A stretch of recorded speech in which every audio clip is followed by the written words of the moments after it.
Okay. That's the alert.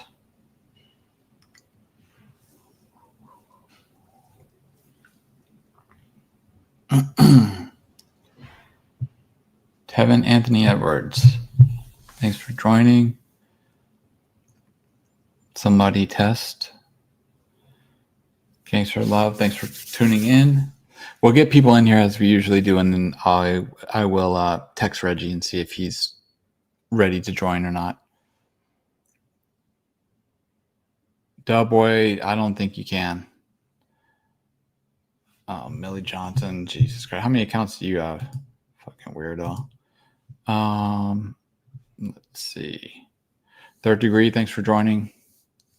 Mr. E Town 82. Reggie's not on yet, but he will be on in a few minutes.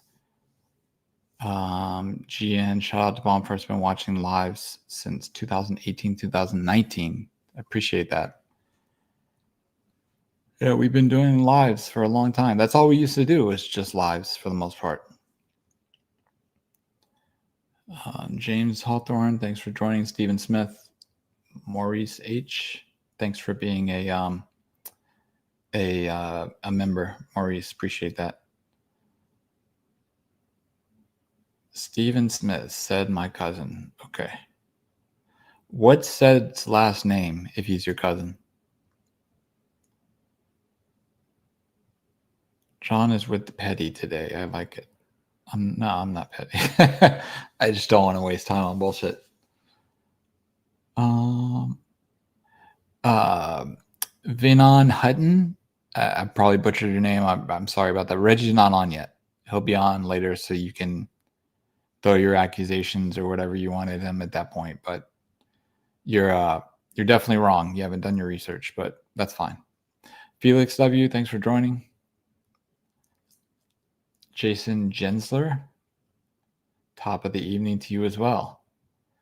Play Bomb First from Machiavelli. What? No, I can't. All that stuff's copywritten, guys. I can't do that. Wayne Martin, I do. I definitely do. Okay, let's see. Let's see if that's Reggie, or if I can text him and ask him to come on.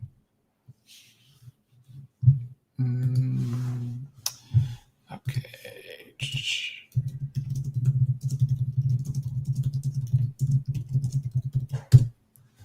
I have a new mic tonight, so tell me if it's better, worse, or the same as previous times, even though I don't really talk too much.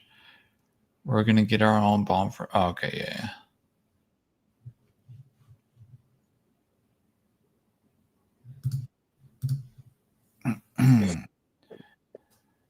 Okay, Big Suge had plenty to say about you too. Yeah, I don't care what he says. That's why I don't respond to it. I don't give a shit what he says. Shout out Bomb First from East Palo Alto. Okay. Gary Brown, thanks for joining. Waddell Sr. New mic is clear. Okay, good.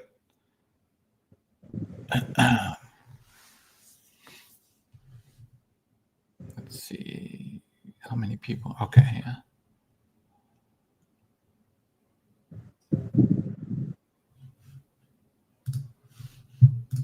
Let me just send the text real quick.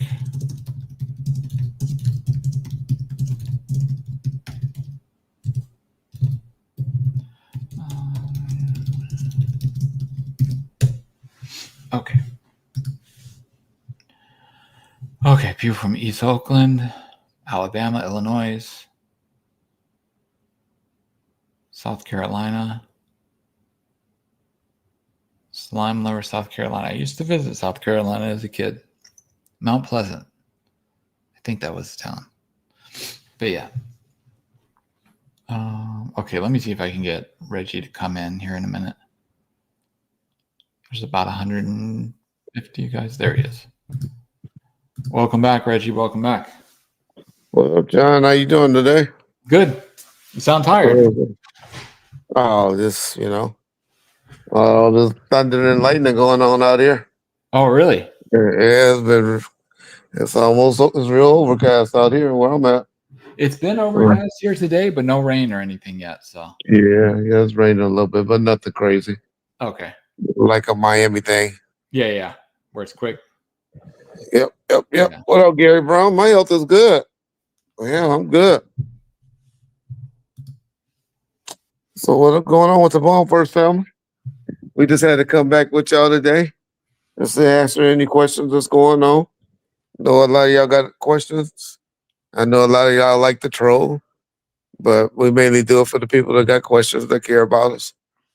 All you trolls, well, y'all gonna troll anyway. Y'all can go listen to the guy that's just sitting, being a big old angry man, a big old whale sitting in cell telling tales. Go listen to the song. Y'all know what I'm talking about. But that's all he is an angry black man right now. But it's so funny how y'all can support him all of a sudden, and all the people that he's trying to say free is Free Diddy and Free Keefy D. The two people that is possibly been involved in the unaliving of Tupac. Definitely Keefy D was definitely in the car, but whatever role that even Diddy play, but I guess he don't want too much to happen to Diddy because he was doing the same thing. He was doing the same thing when those stories will start coming out. Because there was a lot of things allegations started coming out, uh, later in life. Know a lot of y'all say, "Oh, Reggie, you, if you knew about Stormy and all of that, why you sit back and let it happen?" Well, if anybody know the ages, Stormy was already pregnant when I came around. And there had already been, if y'all go listen to the live stream with Sharita told y'all how when her and Suge was married, that Stormy mother had contacted her. And then she all of a sudden got picked up for a murder case and went to jail for murder. Crazy, yeah. On an old case. But Stormy mother had contacted her and dealt and made threats, and I think got a little money. And well, anyway, so it wasn't like I was cultivating a a child rapist. Well, it wasn't a rape. It wasn't a rape. That's not accurate. But if y'all don't know, and I'm not gonna go in on Stormy. Stormy actually is cool. Me and Stormy haven't tapped at each other for a while, but y'all got to see how Stormy initially came around for Snoop. I got to remember the 60 Crip card thing. She was initially came around with mess with Snoop, but then that's when she'll get up getting with her. There's a story out there, an old interview. If y'all really go listen to that Stormy did with somebody, and she talked about how she had met Tupac way before he even came to Death Row. So, but Stormy actually cool people. I always say y'all, she was always a fun person to be around. It was always like the life of the party type female. So, shout out Stormy if you're listening. You need to get Capricorn over here and tell the truth. I'm pretty sure Cap don't like that lie that Sugar's out there telling. But hey, guess when you what they call judgment proof. That's why people like Snitch No Joe, Gap Tooth, RJ. RJ ain't gonna have some problems. I think I want to do some suing. But people like that, because RJ got a little house out in Menifee. But people like that, or Wildermore, out in Riverside County. But people like that, you generally can't sue them because they judgment proof. It's like with this Harriet, with this situation with Terry Cardinale family. I hope they got some type of provision in there that attorney was smart enough to put in there how the judgment goes up, or it's something they can do to get more money if Suge and them don't pay, because Suge ain't got no money. Said, boy, he ain't got no money. And if he did, he would have better lawyers, right? Although attorneys wouldn't have quit on him, that were good attorneys when he was fighting for his freedom. But I just don't know how they think they're gonna make $1.5 million to pay Terry Carter's family, and I don't even know how that attorney was gonna let him take a judgment or satisfy a judgment, knowing that he has no way to make $1.5 million. Do y'all really think doing interviews on YouTube gonna get him $1.5 million? Okay, yeah. But anyway, I'm here not to talk. I'm here to answer questions. I seen a couple of super chats came through. So John, Yeah. Nicole, thank you. Just want to say hello. So thank you for that super chat. Appreciate it. Zach T, what was the mob saying about Pac wearing blue? They didn't have a problem. Only person that made a big thing out of it, because he wasn't wearing crib blue. I think he was only wearing that light blue and stuff like that. But that wasn't a big thing. That wasn't a big thing. I think that was prior to Death Row when he was wearing the blue rag or blue bandana and stuff like that. The only thing that Suge did, in the Lil to Die LA music video, that T-shirt or that not vest, that jersey, that was a Dodger blue jersey. And we paid $60,000 to have it look like an orange jersey. Try to get it red, but that was the closest to red that they could have got it. And Suge did that after Pac died. So yeah. But I didn't remember or hear any issues about Pac or notice of Pac wearing anything like crib blue. And you gotta remember, he only started claiming the hood or claiming the MOB February of '96. So what's that? 6 months, if that. If it, for those that say he was claiming the mob, but I don't get into that. I just think Tupac was the type of guy that's loyal to who he's with, and that's all that was. Tupac just being loyal to who he's with. Nicole, John must say something. Reggie did defend Suge for so many years. I thought I did, but it wasn't John. It's just other people be giving him information. Just as Gene Deal had to correct Suge today on our channel. Gene was totally right for those that listen. It's just that he was given bad information by people that be reporting to him. That's why I used to always tell you, I listen to the messenger versus the message a lot of time. Because it's all about how somebody presents something to you, to how it goes. You could say something and a person, it's just how it's presented to you.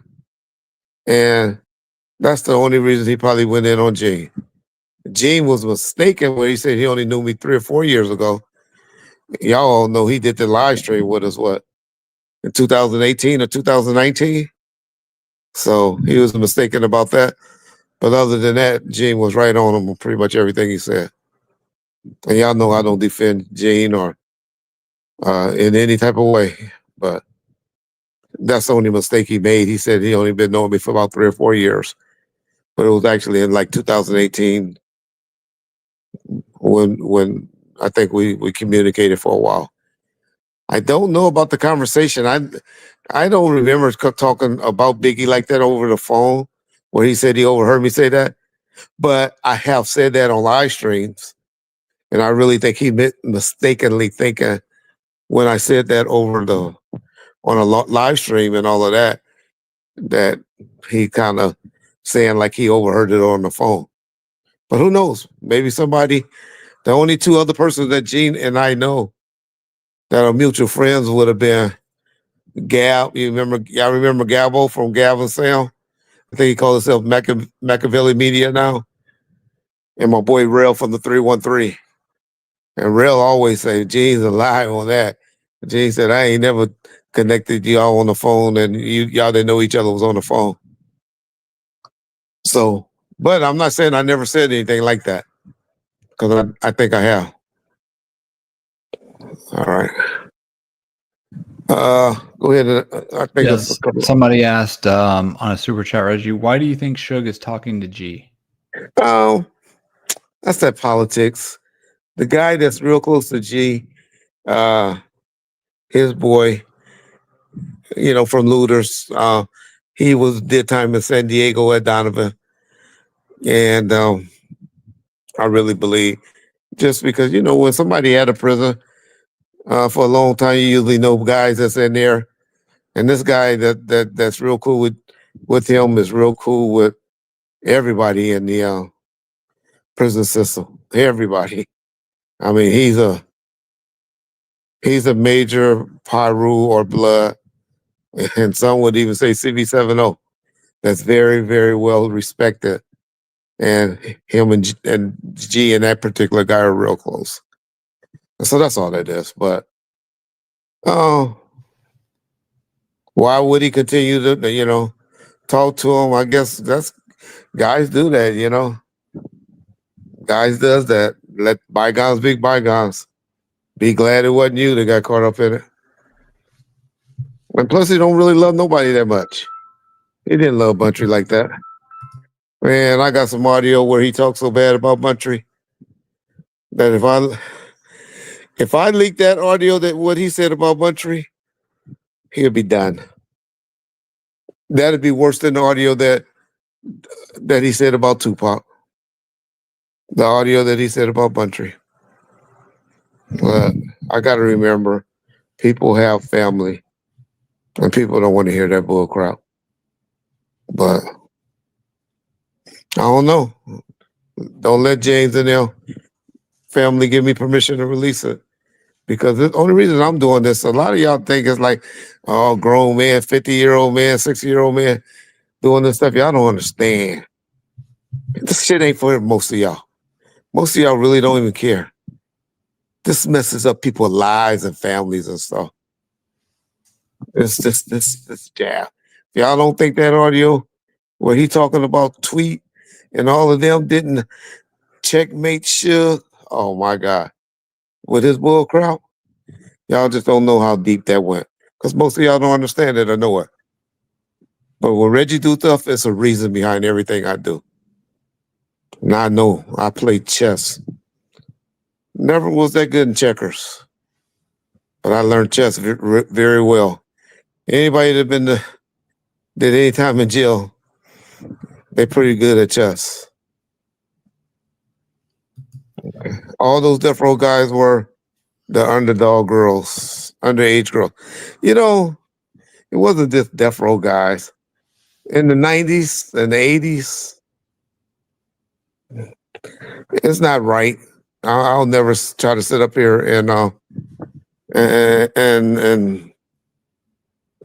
justify it. It wasn't right at all. But it went on a lot. It went on a lot. Guys in their 20s were messing with guys, girls that were 16, 17 years old. It's not right, but it happened. Somebody asked Reggie, are you afraid of Suge doing anything when he gets out? He'd be 70 years old, and he got in his document. There's court paperwork that said, now anybody can hire somebody to do anything. Anybody can do that. You willing to take those penitentiary chances? Everybody can get got. But Suge is completely blind in one eye now. He only has about 35 to 40% vision in his other eye. So he would have to get somebody propped up, get me in a room by myself, get in a little room or something like that to fight anybody. Only thing I do is run behind him, get up behind him, and pop that nigga from the behind because he can't see. The nigga is blind, dog. So how can you worry about somebody that can't see? Now he might swing his cane and hit me with his cane, or he may stick his seeing eye dog on me. So I may have to worry about that. But his vision is going down yearly. He has 9 more years in prison. That nigga's going to be 100% blind in both eyes if he makes it out. All right.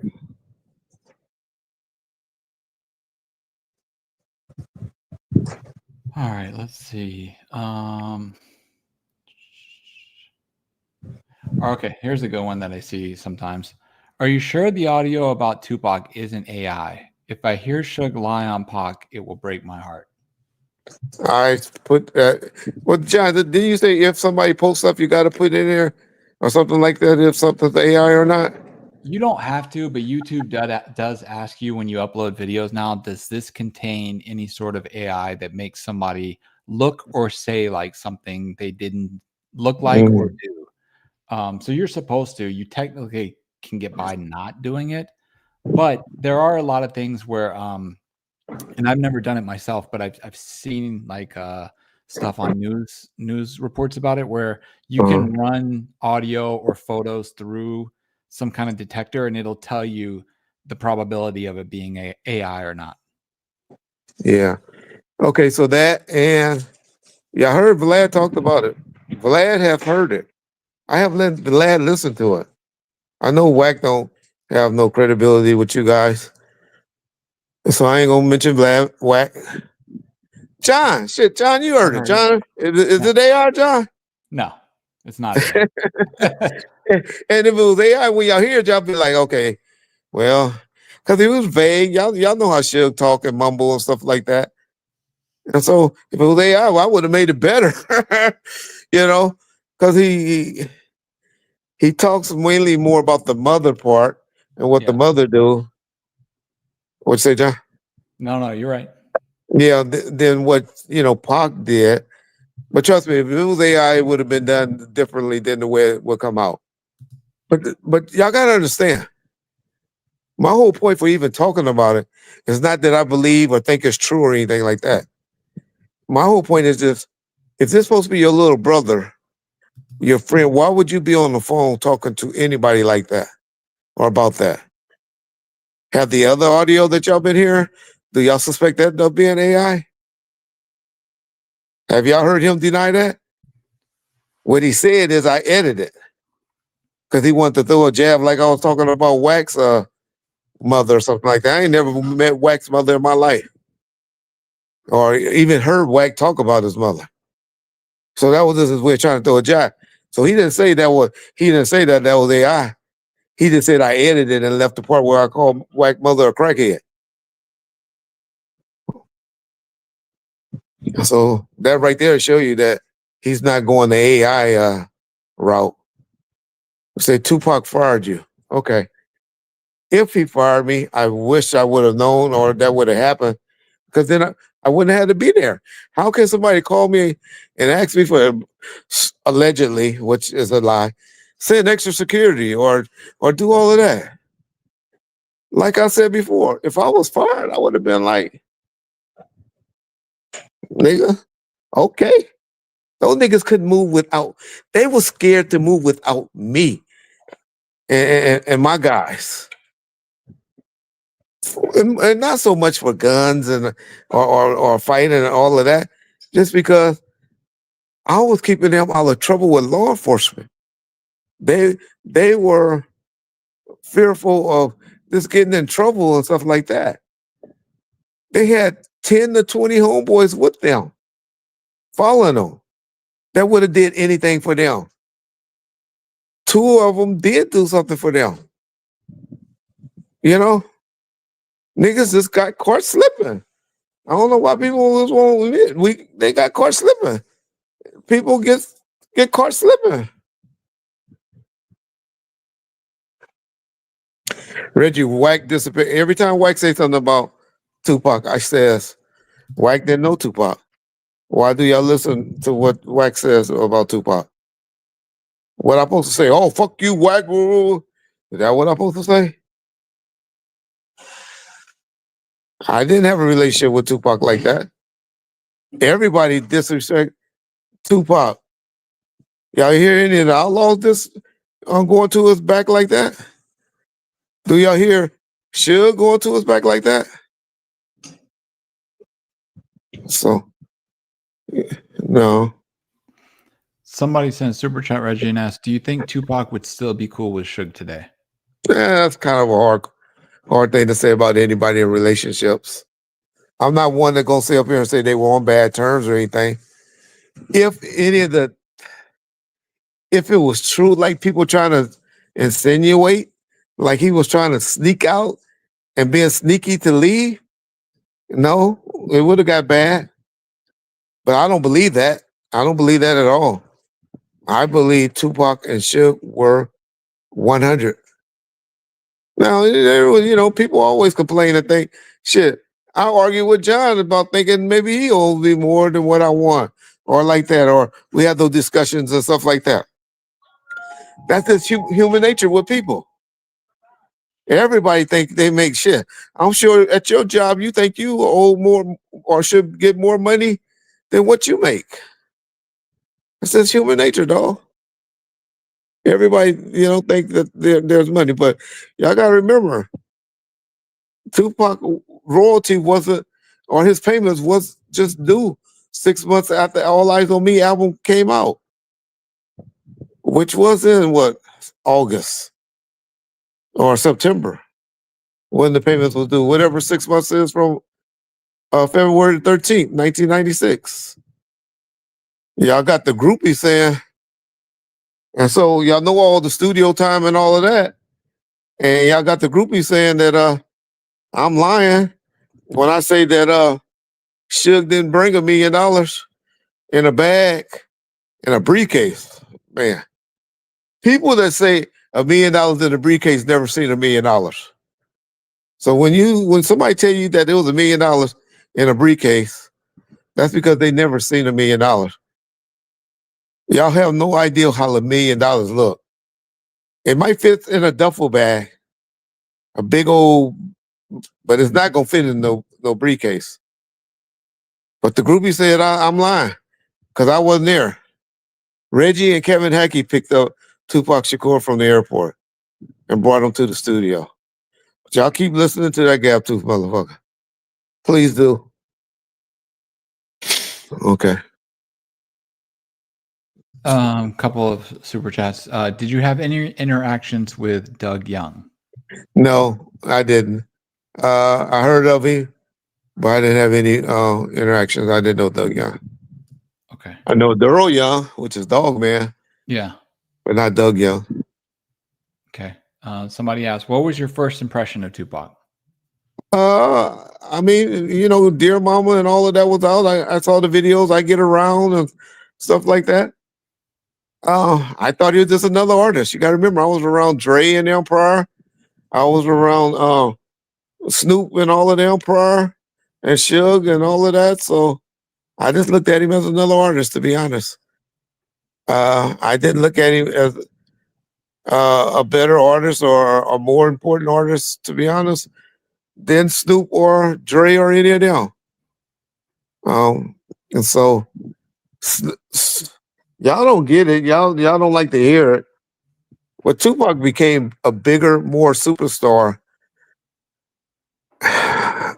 Definitely after death, but really after All Eyes on Me came out, I think he really went to another level.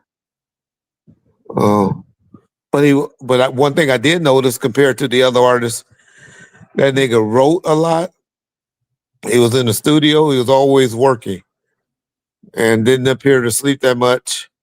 Never saw him worked out, but he was cut up. If anything, I saw was a hard worker, a hard working young man. Now, I always contribute that to like he was out there doing things. because he wasn't for sure if he was going to have to go back to prison. So he was trying to do as much as he could while he was a free man. That was always my opinion. But I don't know how true that is because I wasn't around him prior to, having a prison stint. But when he was 11 months, that was a hard-working young black man. Yes. Okay. Somebody said, Big Reggie, do you believe the downfall of Death Row started when Dr. Dre departed? It seems like Jimmy Iovine wanted to be in business with Dre and not Suge. I didn't see that. I didn't feel that at the time. And there was a lot of things Jimmy could have done to cut the... You got to remember, after Dre's departure, Suge got a $20 million a year deal from Interscope. That was $1.5 million a month guaranteed advance and to live off of, just to pay and do things. And that's not accounting for, what you do for an album, doing videos and all of that. So I can't agree with you on that, Yak, because why would they give him a new deal? The only reason they took that deal, the only thing they put in that deal that might have hurt Suge, which it did, if he got in any trouble, then at any time they could cancel the deal, which they did. Probably about 6 months after he got finally convicted. That's when they notified that they didn't want to be in business with Death Row anymore. So I can't agree with you on that. When he found this out, what was his reaction? He was in jail, and he kind of understood that he. Okay. Of course he was mad, but they did other things. That's when they started made the deal with the Tupac albums and stuff like that. And so he went and got a deal with Brian Turner. The one good thing about it, that's how he was able to get his catalog released. They was like, we don't want to be in business with you. You can have your catalog, you can have everything. And so that's when he just took it right over to Brian. Now, his guarantee money went from $1.5 million to $350,000 a month, but he didn't have all those major artists to take care of and himself as well. But the $350,000, seemed like a lot, but that was a big blow for Death Row to live off of at that time. That was mainly only taking care of Suge bills and giving his love of his life, Mr. Lay, $50,000 a month. Yeah. Okay, somebody asked, Reggie, are you cool with any of Suge's baby moms or kids?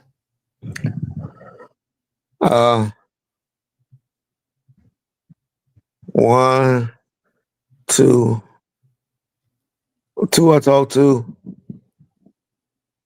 at least once a week. And the kids, no. But one of the baby mothers that has two of them, I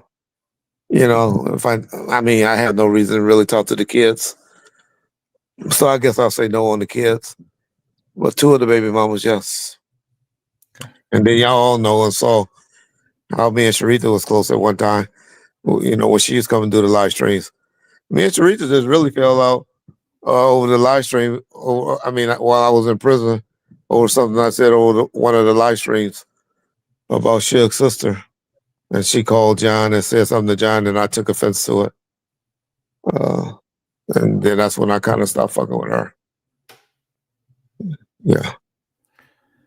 Okay, somebody said, did you know JJ, part of Suge's squad in the early 2000s? JJ? Yeah. No. Okay. Not that was a part of his squad. I know a JJ Ransom, but he never was part of no Suge squad. But that's the only JJ. No. Okay. Yeah. Somebody said, Reggie, you said all the homies had specialties. What was Mob James? Recruiting? Well,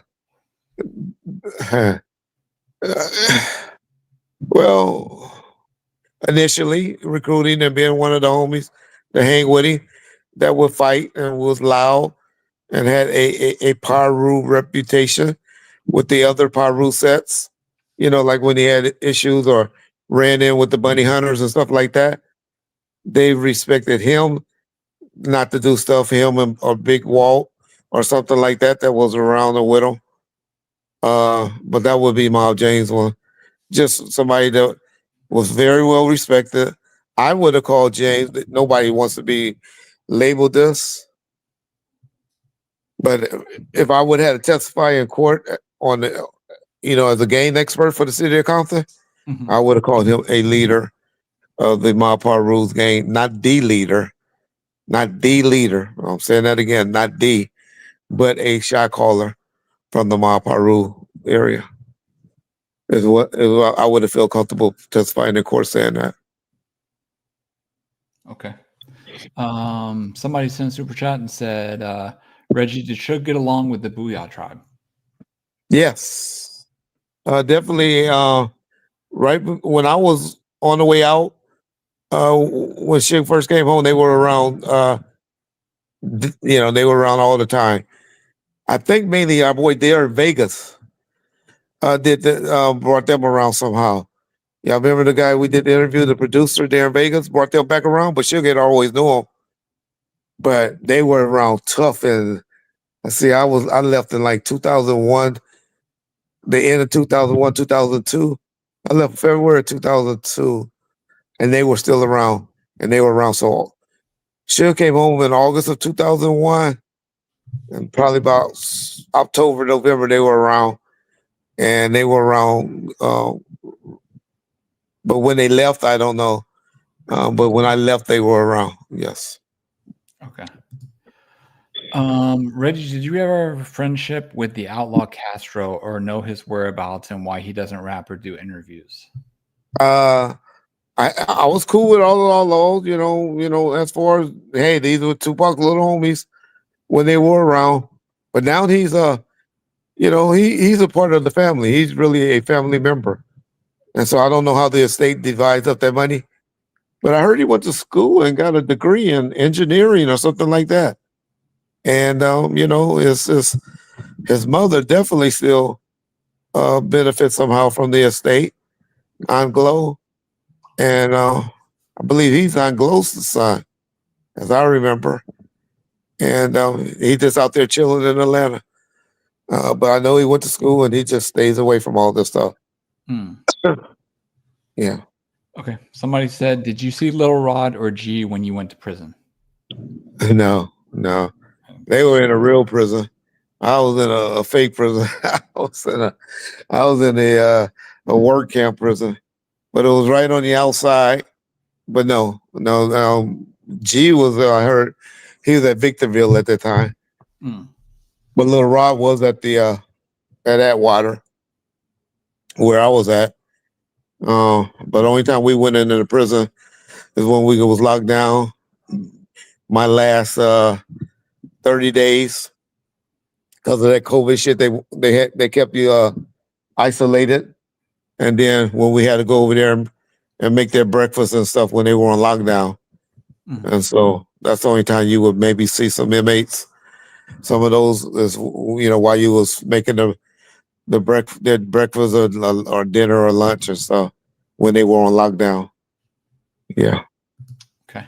DJ Aftershock asks, besides the Haley brothers, who else was Suge trying to get R&B wise? I heard he was trying to get Christopher Williams, Aaron Hall, El DeBarge. I don't remember El DeBarge, but it was one of those guys, Raphael Sadiq, I thought it was. Maybe it was somebody like that was cool with G1 and Quik. Okay. Whoever was cool with G1 and Quik. Yeah, I remember he did some things. He had what's that boy? Not George Clinton. Zap, Roger. Oh, okay. Roger and Zap was out there in the Bahamas with us. I gotta tell y'all that story when they were fighting and all of that. Roger was crazy, but his brother, the one that ended up taking him out, he was slapping him and all that stuff in front of me and shit because he was acting stupid. We had that was crazy. What was Zap? Christopher Wills. Who else? Michelet, of course. Let's see, Danny Boy. All of the groups. had a bunch of group guests. Y'all remember guests? Man, that dude Guest, the lead singer, one of the lead singers from the group Guest. Mhm. I went to a party about 6 or 8 months ago. I can't think of his name right now. And that dude doing songs. He's doing Frankie Beverly. He is doing he got an act doing what they call that when you cover songs for Frankie Beverly, and he doing a great job for himself. He was doing good. But yeah, so he was trying to get into the R&B, but y'all see what happened. Look on the Christmas album. Anybody that was on the Christmas album, Cody Chestnut, y'all remember Cody? People like that. So yeah, he was trying to go big. I remember one of the last trips we took and went to Atlanta. He was going and went and saw an all-female girl rock band. I wonder if they ever blew up or did anything. I guess they never blew up because I didn't hear about them. But he was thinking about signing on it. I think him and Puffy got into a bidding war behind that. But I don't know what happened, but an all-female rock group. But yeah. Okay. Let's see. Okay, we'll ask this one. Serious question. Do you think they have the shot of when Pac hit Orlando? It seemed quick based off the people's reaction. It said Pac said, "Are you from the South?" Yeah. I don't know. I'll tell. Yeah, I don't know. I don't think they have that. I just think they just need somebody, and the only problem that they got with their case is they need somebody to put Keefy D in Vegas. And at this time, the only two that I know can put Keefy D in Vegas is Suge Knight and James. That can, that maybe can be believable. But Suge Knight, I wouldn't see the defense ever want to call. Not the defense would love to have Suge Knight. But the DA office would hate to put Suge Knight on the stand because he has so many inconsistent statements, and he's such a liar. Yeah, Hale said Suge said a lot. He'd get up there and say, the persons I saw in the car was Reggie, David Kenner, Sharitha, and Snoop. That's what he would say. Yeah. Somebody said, was it true that everyone was scared of Boo-Yaa Tribe? No, I didn't hear that. It was all blood. They were Parus, Bloods. No, it was all respect. Okay, can you talk more about Brim Dave / Dave Dudley? He's the guy that got killed in front of Buntry House. He's the guy that allegedly kidnapped this guy named Vincent Buchanan and tortured him on tape and handcuffed David Buchanan. And people always talk about handcuffs and all of that.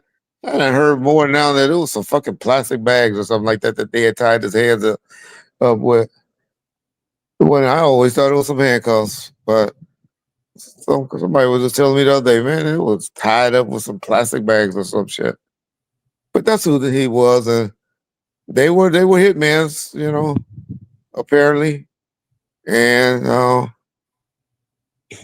yeah, then they got killed for allegedly killing Vincent Buchanan. Payback. All right, I don't know if you want to address this idiot, but he says, Slimeball TV, Reggie, you were sleeping with Suge's ex. Tell that. I have always known Suge to have herpes. Why would I do that? Exactly. Why would I do that? Okay, there was another super chat up here. Let me find it. All right, somebody said, can you talk about CV Largo 36? I don't know what that CV means. Largo 36. That's a Mexican gangs in Compton. Okay. That's some Mexican gangs in Compton. They had problems with T-flats. They had problems. They were mainly in the county part of Compton, but all gang members, all gang areas and gang members have guys that are nuts from their gang, and so I would slight any gang. Uh, I'm not saying everybody are tough from every gang, but everybody, just like you got a doctor that's tough, just like you got a lawyer that's tough. They have guys in their in their gangs that are you wouldn't mess with.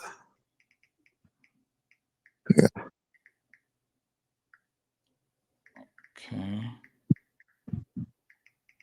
Let's see. Reggie, do you still have a relationship with Ray or Norris? Norris is dead. Mm-hmm. Did they do an interview? Yeah, Norris Anderson has died. And Ray, Roy, maybe. Roy. I'm Is that guessing. Roy? I'm guessing, but yeah. Oh, maybe he said Roy. I haven't heard from Roy in a while. Roy Tessa is his name. He's Ethiopian. Roy was I always tell y'all, in the heyday of Death Row, Roy was the connector. Mm-hmm. He made everything happen. He left right when he thought Suge was coming home in 2001, but I wouldn't have been able to do half the stuff that I did without Roy. And Suge heyday, I mean, I don't know how that poor boy slept, or if he ever did, because he was the one that made everything go. He was Suge's personal right hand assistant, from afar, from on the phone, not with the ministries or anything like that, but over the phones. Roy was the man. Is it safe to say he ran the office? He didn't run the office. He didn't run the well, I guess, but he didn't have juice like that. Okay. But he would be the one to get you the shit. Gotcha. Hey, I need to talk to Suge. Okay. And he'll call and get Suge on the phone or whatever. Mm-hmm. Or with everybody, for the parents, his girls, the executives, everybody. He was Suge phone book, Roy. Mm. Good dude, good worker. Okay, yeah. Rad77 said, Reg, when did you find out Suge had an STD? I don't know. I don't know when, but it was knowledge. It was common knowledge. Well, who did? I guess some people say 1 out of 4, 1 out of 5 people have that disease. So I don't know.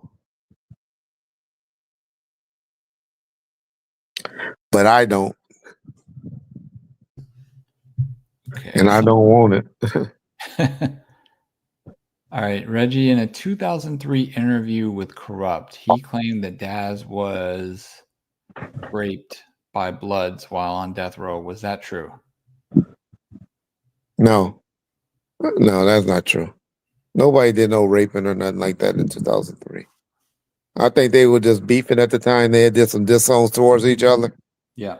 Y'all gotta understand, that's just the art of war. When you're mad at somebody, you talk about their women, you talk about their family, and that's just how dudes do it. I know it's juvenile, but that's just what people do, man. That's just what people do.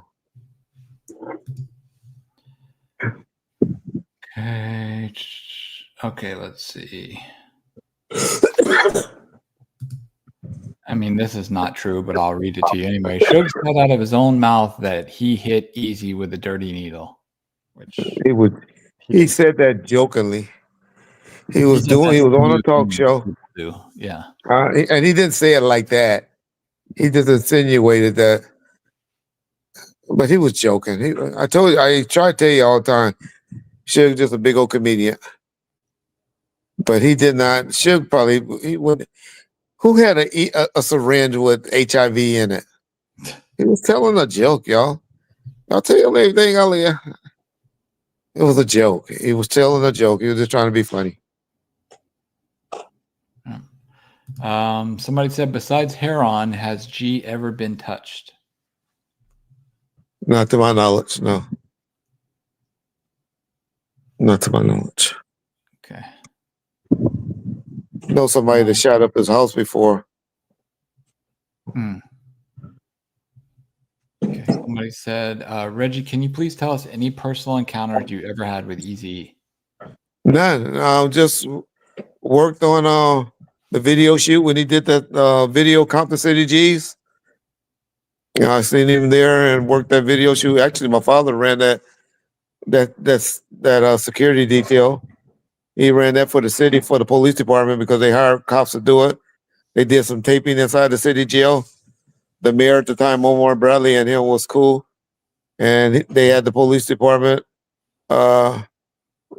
provide security in the city. And that was the only time I ever seen Eazy. Other than that, I never met or seen Eazy in person. Okay. All right. Somebody said, do you want Suge to be released? I don't mind the Suge come on. I don't fear Suge. And so, yeah, if he can come home, he can. I don't think he should be. I have always said, mad at him or not, I have always said I don't feel what he's in prison for, he should be in prison for. I have a problem with the 3-strike law, to be honest. I'm not a big supporter of that. So if you say, well, he should have been in jail for the threat of the producer dude, Gary F. Dave Gray or whatever his name is, I think that was weak. And the incident with the photographer, I think that was weak. I don't think those are things that he should be struck out for. And I definitely believe that was an accident. Suge did not mean to kill Terry Carter that day. Now, he did a hit and run. He did what they call a hit and run. But does that hit and run cause you 28 years? I don't know. But most people for hit and runs and stuff like that cause death, I think only get like 7 or 8 years. Would that 7 or 8 years be because of lack of a previous record or no? It could be a little bit of that or just the manslaughter. Yeah. But you have to take the 3-strike law thing into yeah. And so he was still got it. He still would have got struck out based on the California laws. But y'all don't even know the thing that he got 2 strikes for is some bullshit. That was the thing that he got the 2 strikes for the incident that happened at the studio. Where, he beat up the Stanley brothers and all of that. And that was really, they called it a robbery or assault with a deadly weapon. All he really did was whoop their ass, to be honest. So, and what he's crying about, if y'all been noticing him saying that it wasn't supposed to have been a strike, and he got that from Reggie. If y'all notice, he ain't started talking that until Reggie reminded him of this, and his attorneys and all of that, is that his attorney, David Kenner, now dropped the ball because after, I think it was 2 years or 3 years of probation or something like that, they were supposed to went to court and had that had the assault dropped to a misdemeanor. And for some reason they never I think it might even been after a year. And for some reason they were partying and doing too much and dropped the ball and didn't go and have the file the proper paperwork with the courts to get that dropped down to a misdemeanor from assaults. And how did they do that? I don't know. I would have had a clicker the day that day hit. It would have been reminding me, go to court, have David file this, have David file that. But they dropped the ball on that. But to answer your question, I don't feel that Suge should be in jail for 28 years for what he was found guilty of. Okay, Reggie, do you have any thoughts on OG Pyru which I think is Ayatollah Omar. Oh, yeah. On Boss Talk 101, on the night Biggie and Pac had confrontation, and him saying Easy and Michelet had relations. If you don't want to touch it, we can move on. No, it's all speculatory, you know? Yeah, that's definitely speculation. And then the night Biggie and Pac, y'all know the truth on that. I think he just misspoke. Y'all know I was there. I was the one there. And so he misspoke on that. But everything he said prior to that, I believe, everything how he laid out what happened at Townsburg and all of that, I believe he was 110 on that. He was 110 on that. Yeah. Okay. William said, I'm a big Bomb First supporter, but that segment with Mob James calling Suge is, probably means gay, was on some BS. That ain't true. Did he, I noticed you put that in the title, John. Mm-hmm. Did he say Suge was gay? Yeah, he said if Diddy uses a real one and Suge uses a plastic one, oh, okay, he's just as just as. Oh, well, he's talking about that. Okay, now I have a problem with that, and that's I don't have a problem with it. So if a woman uses a dildo on you, if it's a female using a dildo on you, is that gay? I don't know. Some people will say some people will say yes, some people will say no. And for the record, I have never said prior to Suge being in prison, this second time, I have never heard or accused or believed that Suge did any homosexual type activities. He said homosexual things, but I would never call Suge homosexual. However, things that I'm hearing now on this stink of his jail prison, mm-hmm. I believe he's the 10 years and caught up with him. And I believe I hear that he's doing homosexual acts in there. But I'll let that play out. I'll hold those things that I done heard and what people are going to say. I'll say that for later. Okay. It's Pride Month. Yeah. Well, maybe they have some type of celebration in there. But yeah. So I don't know. But if that's what James said, then hey, most people believe that. I think most people on this chat believe that. Are pretty much saying that if a woman uses a dildo on you, then you're gay. I remember that was a big thing in the late 90s. I guess that's when the strap-ons came out. And I remember hearing that about a lot of NBA basketball players, that they were having women do that to them.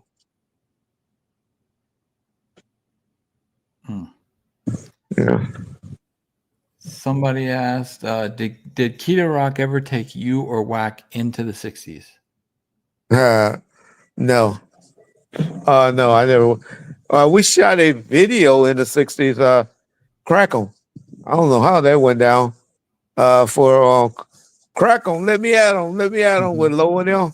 Yeah. And that was near the 60s. And we were there. But no, Kid Rock never took us in the 60s. Kid Rock actually wasn't even living in the 60s at that time. He was living over there off 124th. 124th, near El Segundo. Yeah. Somebody said, Reggie, did you use Suge Yacht? Suge Yacht was in San Diego. Suge knows his yacht didn't come to Marina Del Rey area until he came home. So for him to say that my daddy and his cop friends was partying on this yacht, that's just Suge, Suge just talking. But hey, if he did, and if I did, So what? I was in charge of shit. I was doing everything, but that didn't happen. His job was in the city called National City, getting painted underneath the ground and getting remodeled and updated and all that the whole time. And he had a captain that was in charge of the boat. And if that's so, because I sure the fuck didn't know how to drive a yacht. Do you think you and Suge will ever be cool again after this, or you think this is no, fuck Suge Knight. Okay. So Fuck even if he Suge called Knight. you today and said, I "Come on," wouldn't talk to him. He done tried to call me about 5 times. okay, Each time I done hung up in his face. I will never talk to Suge again. If any of y'all know, I have did nothing but defended Suge on this shit. And for him to go lying, creating stuff, listening to other motherfuckers other than me, you don't ride against people that've been loyal to you by listening to other people. You only hear what people say. I mean, what you hear yourself. If he heard something himself that I said, then you respond to that. But not, I tell you, third party translations ruins a lot of relationships. yeah. Because people have agendas and they don't say it or know the meaning behind how things are said. And I have never purposely said anything on this shit bad to hurt Suge Knight. Okay, you talked about this a little earlier, but we did get a super chat on it. So they said, "Hey Reggie, do you agree with Gene Deal calling out Suge and saying he's getting wrong information fed to him?" Yes, definitely. And I explained it earlier. Gene was 100% right on the interview he did today. I met Gene. Only thing he was wrong on, Real introduced me to Gene about 2018 or 2019. By evidence, Gene Deal did a live stream with us right before I went, where I had to go. Right. In like 2019. And so, and it was a few months before that. So I had been knowing Gene. I used to tell you how me and Gene was cool at one time. We were trying to do a documentary about bodyguards, Death Row bodyguards and Bad Boy bodyguards with this producer and director, this guy named Chris Robinson. Y'all know Chris Robinson. He did a lot of music videos with Missy, Elliott, and all of them. But he did a lot of the TV shows on that TV show that used to come on Channel 11. The one with Cookie and them. And Terrence Howard. What was the name of that show? Cookie and Terrence Howard. Damn. Empire. Thank you, DJ Gary. He did a lot of the directors on that show. And so Chris Robertson was pretty good, but he wanted to do something on us. Gene wanted like 50,000 to do it, and I think they were only offering us 25,000. And so then they just walked away from the deal. My boy Gavin Sam was the one that set it up. He had the relationship. So it was Real and Gav was the only ones that had introduced me to Gene. It was really Real from the 313 show. And then Gav had an opportunity and he brought us together. And then so we were talking for a while. And then he say he did the interview with us. The way he made it seem on the interview, it was like he heard me say what I said about Biggie, and that's when he turned cold on me. But that don't make sense because then he would have never came and did the live interview with us if he, So that's how people be saying a lot of stuff that don't be all the way true. But as what far did as you say you overheard on the phone? Because I didn't get that far into the video. Well, apparently I wasn't saying it because I didn't want to say it, but he just pretty much said that I have said things like that before, but I just said it on the phone because there was no reason. Yeah. And I said, he said that he overheard me say something, but I have said this before. That should have happened to Biggie. Whatever happened to that fat motherfucker should have happened to Biggie. Is what he's saying that he overheard. Gotcha. And that's why he never really got cool with me. Okay. But I'm calling cap on that because if he heard that and he heard me say that, he wouldn't have talked to me all the time that he did talk to me. Yeah. And then two, he definitely wouldn't have came and did the live stream with us. And three, if most of y'all don't know, I'm the one that got him to do the interview with Art the Dialogue to start. That's true. Art didn't want to do the interviews. Art didn't believe in Gene initially. I'm the one that convinced those two to do the interview, start doing the interviews together. Now, they doing great together now.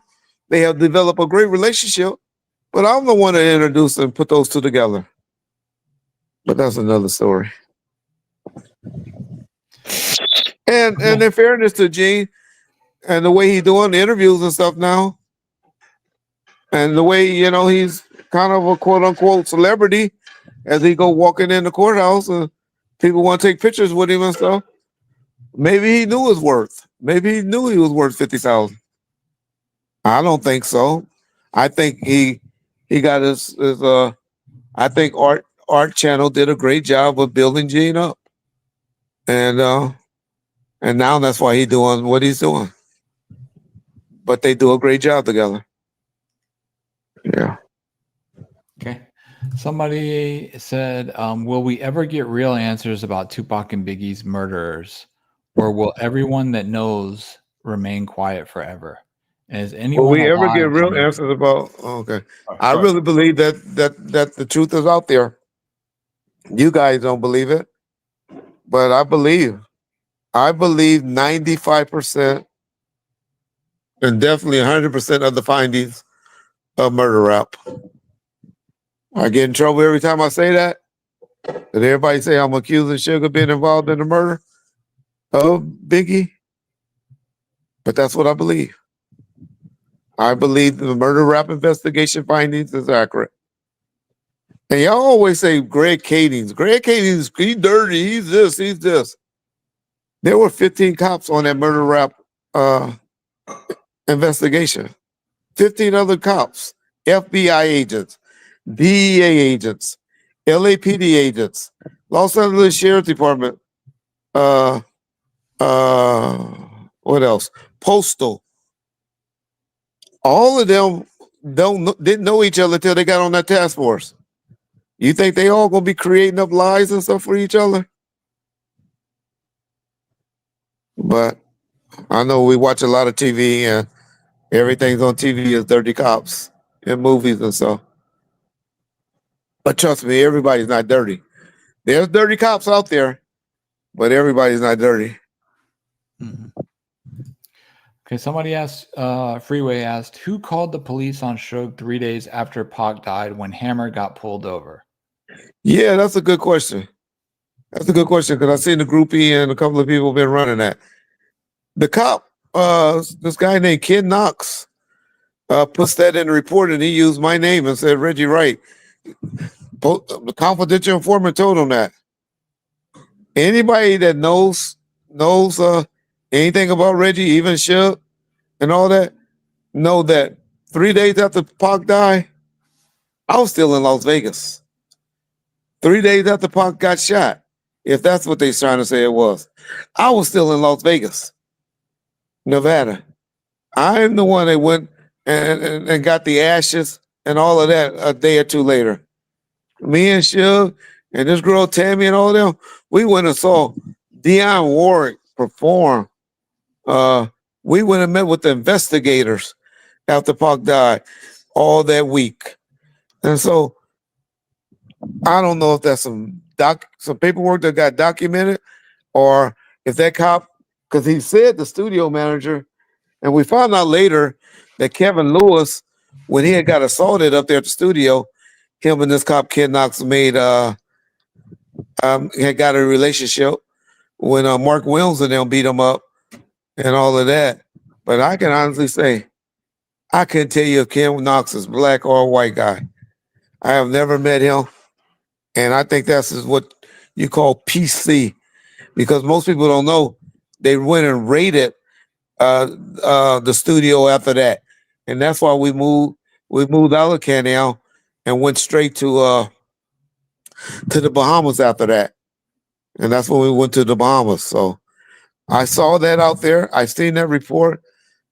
Chuck Phillips called and asked me about that way back in '96, and I didn't know what the heck he was talking about until recently. That one been coming up, but it was, I believe, Kevin Lewis that told him that if the cop wasn't lying, but it wasn't Reggie Wright. But hey, y'all gonna believe what y'all want to believe. Because if I wanted to pull them down or take them down, there was ways for them to be taken down.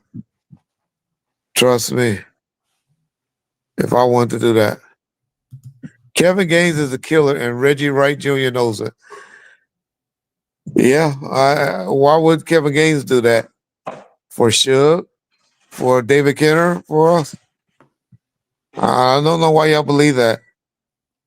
Kevin Gaines, from all accounts, and I never met Kevin. I don't know Kevin. But the guys that I know that know Kevin say he was kind of like a square type guy. But look what y'all saying. Y'all saying Suge has a relationship. Suge has a relationship with a guy that was sleeping with his wife. This is who y'all want Suge to be cool with. And they have one that's hit squad, or, because normally y'all say that about Biggie. I never really heard that about Pac, other than the white YouTubers that be all over the place. But y'all got to remember what Kenyon said. And so if Kevin Lewis did it for Sharita, what was the first thing that Kenyon said? Sharita started hollering when she heard that Tupac and them got shot. She started crying and yelling. Was my daughter in the car? Where's my daughter at? Now, I know y'all say, well, she wouldn't be going to the club and all of that.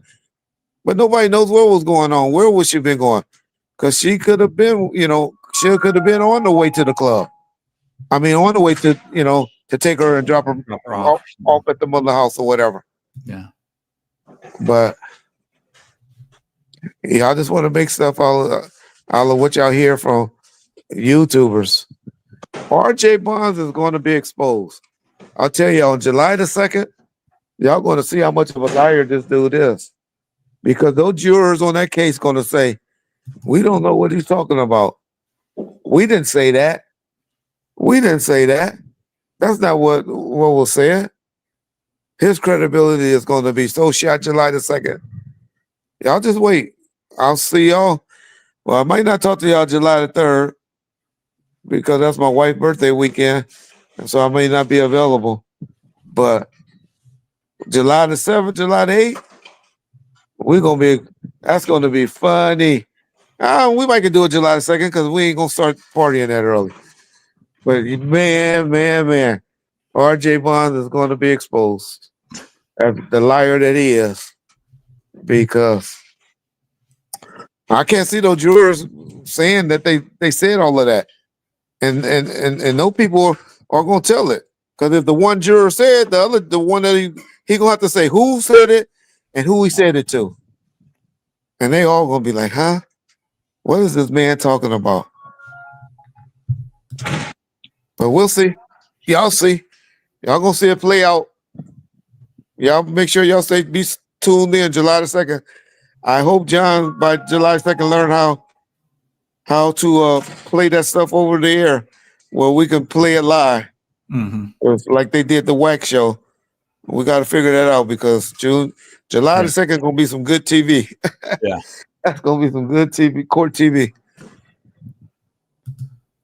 All right, somebody asked, Reggie, would Orlando have been down to fight Tupac one-on-one? Would Orlando have been? Yeah, after that, initial fight. Yeah, but who will allow that?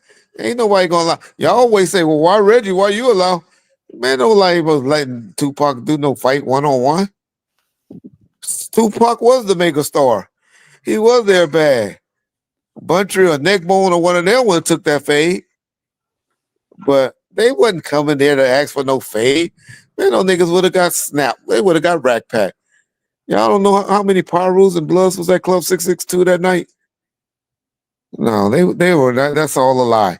Now I believe they rolled by, and they rolled by the club that night to check out, but they ain't go. They wasn't coming there to do no fighting. The fight 1-on-1.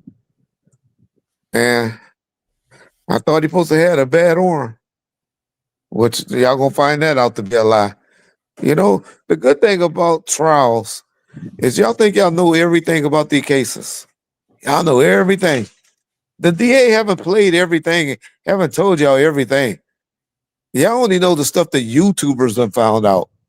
And YouTubers been reporting, which over 50% of the shit that all of us YouTubers say is probably inaccurate. At least 75%. I mean, at least 25%, 25% is inaccurate.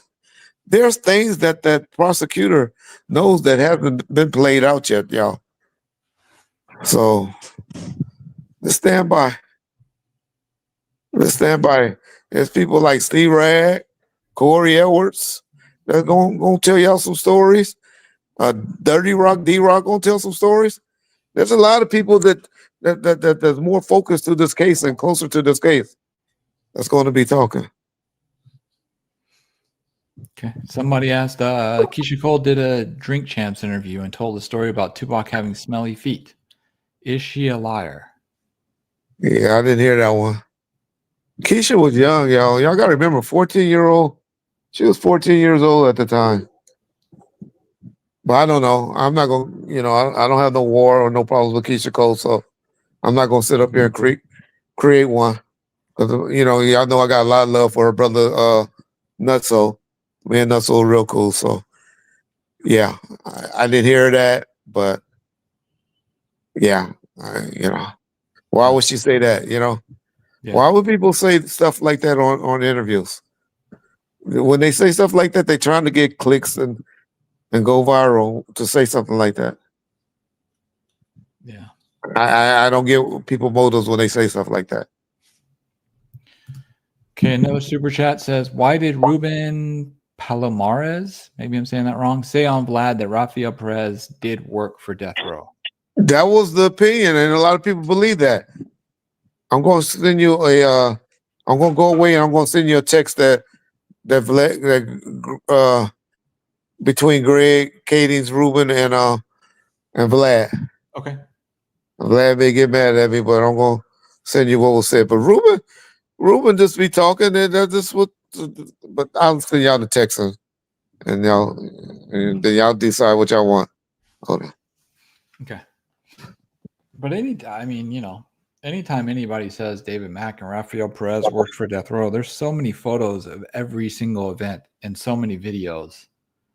Why is there no photos of them anywhere in anything? That's all I ask for. Just show one photo. Lion Blood. I don't know why you waste your time. You probably got like 15 accounts, but let's see. Mama used to make him clap. Okay, let me send this text to my phone. I mean, to the computer and post it.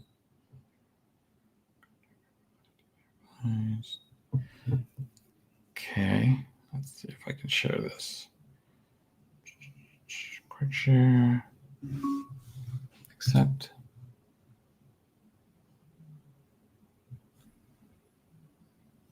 Okay. Let's see what the details of this is. John. Okay, you're back. John. Yeah. Don't put up that text. Just read it, but leave out the last part. Okay. On his commentary about that. Okay.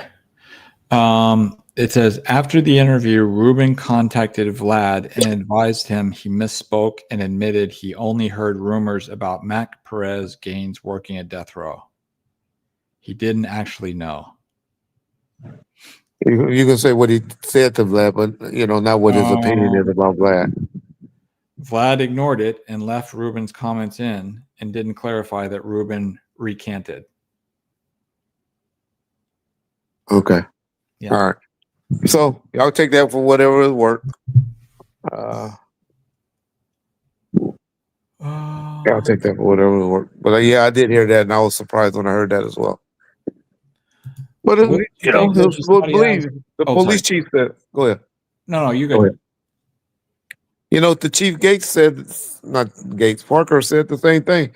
But they think all Rampart. They think most people think I worked Rampart. I don't even know what Rampart Division is. But yeah, King Hollywood respect. Man, I don't need no protection. I got both sides. I got the Parus and the Bloods that don't fuck with him. I got cops that don't fuck with him, and I got God. And the guy Lukey done sent a couple of super chats. John, read what Lukey got to say. I know it's crazy, but okay. He said, "What do you think about Malik Lee admitting that he didn't shoot Walter Merriam now? Facts or caps?" Well, Suge kind of led the conversation that way. Yeah. Suge wanted to do that and take that away from. I didn't recall him saying that. I just recall him letting Suge control the narrative. And that was Suge's agenda on that particular day that he was trying to put out. But if all of that's true, what Suge was doing, then he's tampering with evidence, and then that's a crime. That's a major crime if he did what he's alleging that he did. So, is Capricorn Clark your wife? No, she's not my wife. She's a young lady that that was Stormy's best friend, Lil Suge's godmother. That was around Death Row. Put her on a song. What's funny to me is on that story is, and this just show you how the nigga be lying and don't even know how to make up lies. Because I always tell y'all that's what he always try to say to get at people is to put a rape on them, have a female go and say that they rape them. Mm-hmm. But generally, if a woman break out windows in your car or something like that, generally you already doing what? If that happened, I'm telling y'all that did not happen. But you already in some type of relationship, right? Right. But he reversed it like this lying fuck. Like, oh, she broke up why would she break up my windows if we ain't already fucking? But I'm telling y'all that never happened. But in his world, she break out, and then I start making her say, okay, well, since you can't pay for it, you gotta give me some pussy. But this show you how Suge just create lies and don't be knowing what he's saying. But hey, I love to hear Capricorn say that. I wish he would want to. Well, like I said, she can't even sue Suge. He ain't got shit. But I'm pretty sure she don't like that being out there or that lie being out there. But we'll see. We'll see.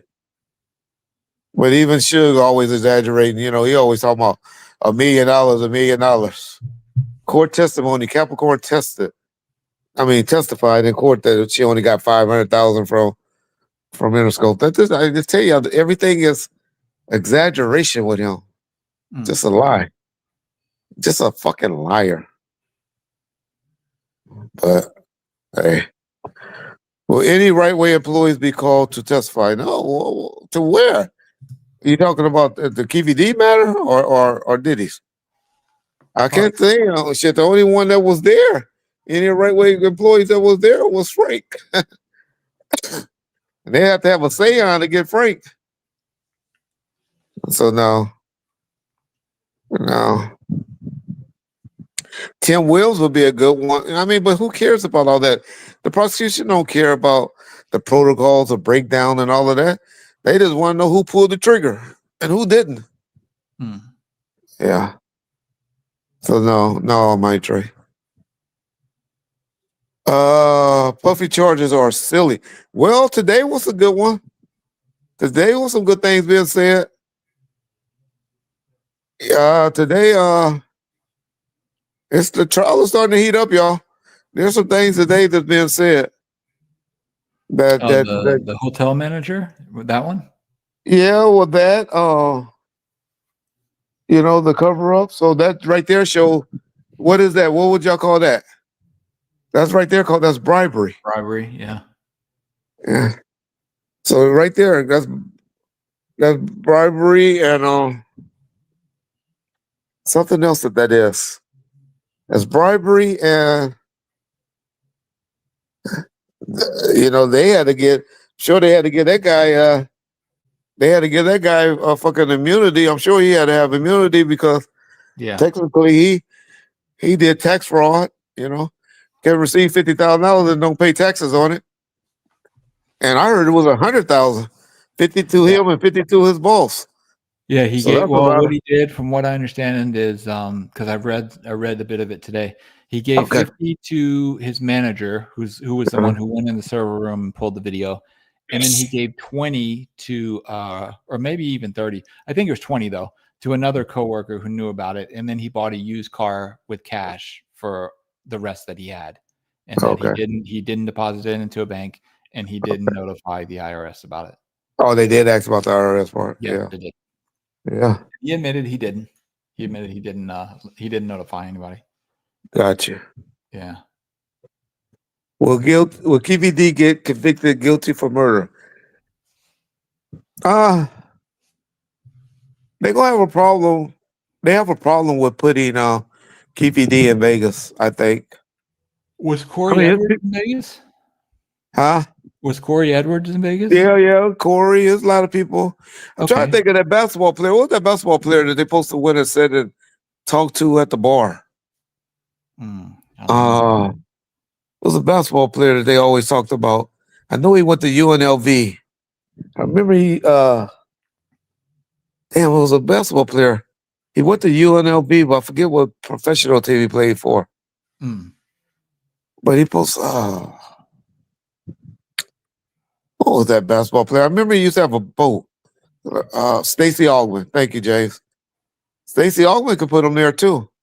I gotta remind them about Stacey Augman. I gotta remind them. Brown technically put him there? What'd you say? Couldn't Foxy Brown put him there? If Yeah, Foxy Brown. I forgot about that. Yeah. Yeah, I gotta tell. Foxy Brown. That's another one. No, it was Stacey Augman. A real. Yeah, remember those two names for me when I text them. Okay. Stacey Augman and Foxy Brown. Okay. Yeah. Yep. Ever seen the homie Park High off a loop? No, I haven't. He's just a weed smoker. Yeah, just a weed smoker and drunk a little, but he just smoked a lot of weed. Reggie, can you talk about 1996 St. Ives Park and Stew commercial that was done at Club 662 by DJ Pooh, and DJ Pooh shot it at Club 662. Club 662. Puffy slapped big. No, I don't believe that. Yeah, I wouldn't believe that. What about Park beating up Mopreme? Huh. Yeah. We done heard the snowball story plenty of times. Yeah. Well, it was proven Foxy Brown performed at a concert in Detroit. Oh, okay. On a night in question. So KPD lying about that. Okay. Good call, JT. I didn't ever believe that story. I never understood why some gangsters need to go and get a gun from Zip. According to Google, which isn't like the greatest source, but according to Google, there's no definitive information about a Foxy Brown concert on September 7th, 1996. Let me try the 6th. September 6th. Yeah, and a lot of those things, because she wasn't that big of a name. So if she was at a little club, I could see it not being put in there. Yeah. There's definitely nothing about it in there. So as far as it being proven she wasn't there, I don't really see that, but it could be true. Yeah.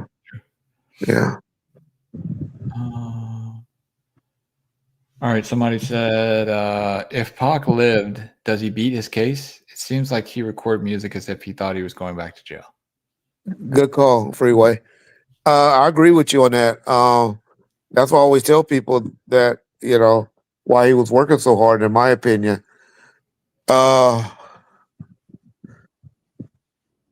He definitely was going to go back to jail if. See, this is the thing. I don't believe if the shooting would have happened, I don't believe nobody would have heard about that incident at the club. I really don't believe that it would have got investigated. That's why the security just let everybody go. It was like a fight, and they broke it up. Mm-hmm. I only think that the incident at the MGM came to light because of the shooting. But if somehow it would have came to light about the beatdown and all that, Pac would have definitely went back to jail the next day. It would have got picked up on a violation the next day. But I don't believe they knew about it. I don't believe they would have heard about it. Joe Mule, thank you for the super chat. Yeah. Reggie, a little off topic, but how did DJ Quik and Suge fall out? Okay. They were close, and it seemed in 1996 as though Suge was grooming him to take over Dre's production. Good call, Joe.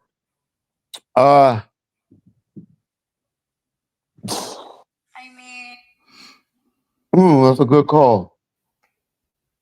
I want to. Was it over the tape? The All Eyes on Me tape? No. I mean, they worked through that. Okay. It might have been him putting hands on Donzelli, but he continued to work on Danny Boy. Yeah. And he definitely would have performed at the House of Blues if he was still around. He definitely would have performed there.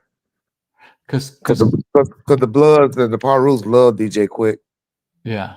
And from what I remember, he always said DJ Quik said something in an interview once where he said he had to exit Death Row one time when Tupac accused either him or one of his friends of stealing jewelry, but he picked him up and threw him across the room.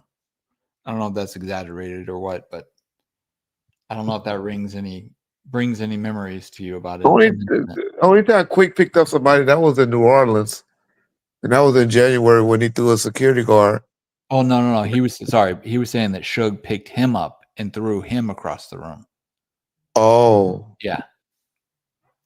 Okay. I didn't hear about that. I'll try to find it somewhere. I didn't hear about that. I didn't hear about that one. But I'm thinking now, I don't remember seeing Quik. I know Quik and I left. We got we both hated after the police picked me up and what was that? When on the Danny Boy the Danny Boy video shoot. I want to say that was that was the end of February. Okay. Because it was after Quik got it was after Snoop got acquitted. That's what he told everybody was going to no, it was after the South Sea. Yeah, that was same day, yeah. So the end of February, we all went to. So did I see Quik around after that? Because I know me and him was like, we tired of this shit. Me and him both left. Yeah. And that was February, March. I'm gonna be honest, I don't remember seeing Quik around after March. But I know him and G1 was working on Danny Boy stuff. Mm-hmm. And I don't know when that happened. But I would have seen Quik would have did that remix that Meech did of Toss It Up if Quik was around. Yeah. So, yeah, I don't know. And I know definitely he would have performed at the House of Blues if he was still around. So, yeah, not sure. Not sure, Joe. Yeah, not sure. All right. Okay, somebody said, also not sure if you guys seen DJ Quik saying that Suge and Pac came to pick him up to go to Vegas for the fight, and his mom stopped him from going. But shit, every celebrity now says everybody. There was so many people supposed to be in that car. Frank was supposed to be in the car. I heard Treach was supposed to be in the car. Run DMC. Marlon Wayans saying he saw Eric B. I done heard so many people supposed to been in that car. Yeah, I. It just don't make sense to me. Because why wasn't he in Vegas? I mean, yeah, Vegas. Why wasn't he in New York with us? Mm. Why wasn't he at the House of Blues? Yeah. Yeah, yeah. I think I call us. I don't think Quik is being truthful about that. Yeah, yeah, Oh yeah, Spice One. Spice One was supposed to be in that. yeah. I think I said Spice One. Yeah. Oh, okay. Maybe I'm still waiting on a podcast deal from you. This You is just second guy called who me a said you were liar or guilty something. Didn't you earlier. just say something bad to me, Slimeball TV? Yep. It was Kevin Gaines, the square. Okay. Reggie, do you have any idea why Pac Estate never produced or got a movie studio to make Pac's movie script he wrote while he was in prison? Okay. Never heard about it. Yeah, not sure. The state seemed to be holding everything. I think the state is waiting for the court proceedings to happen for them to get a deal. I wonder how that court case going. We'll have my wife pull it up tomorrow and see how that court case going. That might be a good topic just to update us on that. Yeah. But I think they just waiting and then they're going to sell. They're going to make a sale. And Tom Wally know he can cash out for that 20%. And he just want that 20% clear. Because you figure if they sell the Tupac, all his masters and everything for, let's say $500 million, Mhm. 10% of that is what? $5 million. So that's $10 million. Let's see. That's 10% is Is it 10%. 50 million No, or is 10 it million 10? is so that's a $20 million cash out. Wait a minute. Let me not be stupid on the internet. 10% of 500 is $50 million. Damn, I knew I was being stupid. So 50, that's $100 million.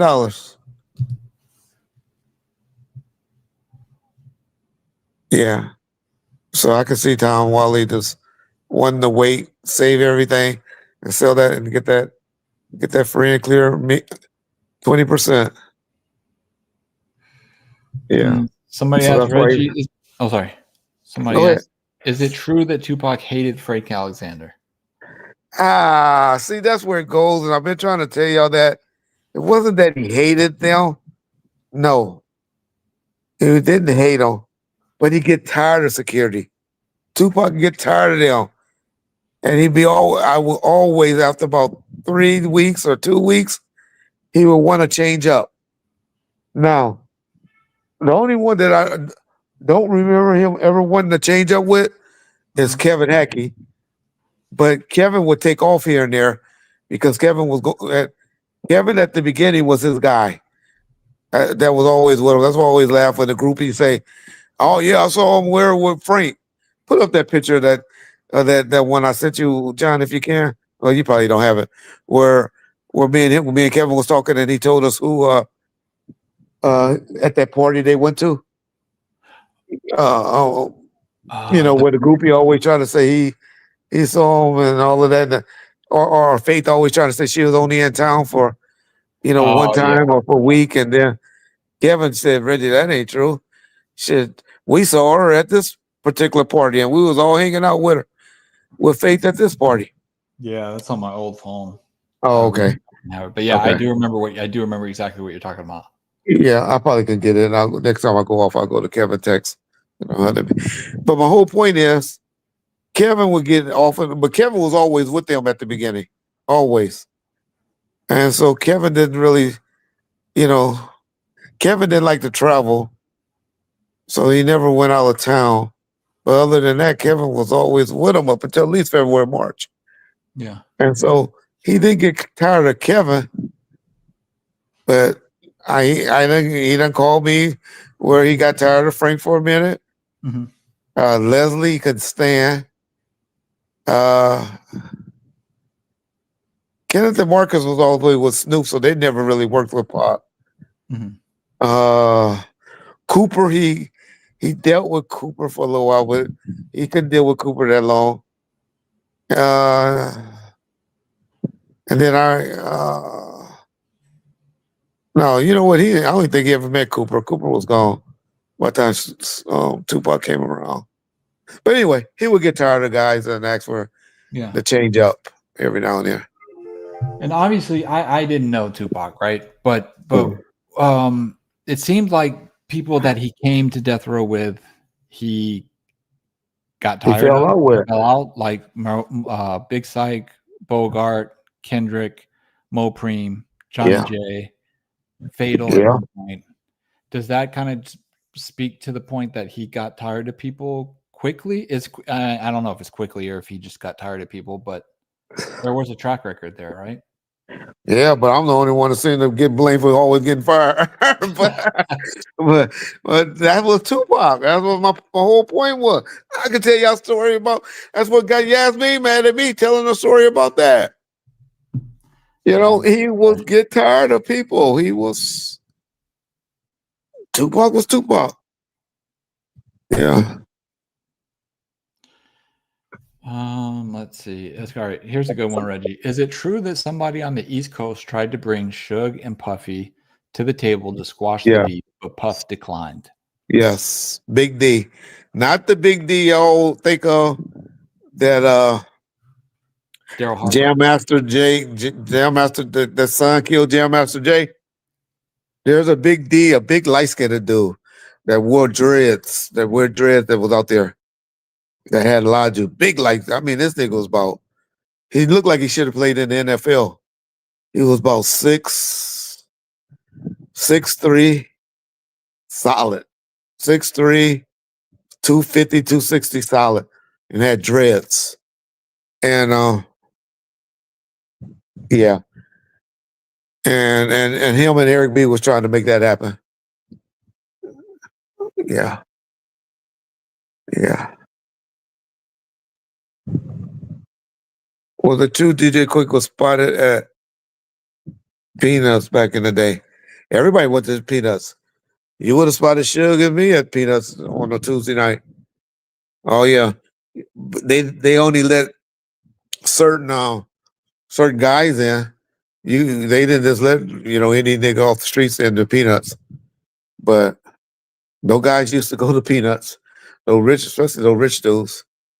Yeah. Yeah.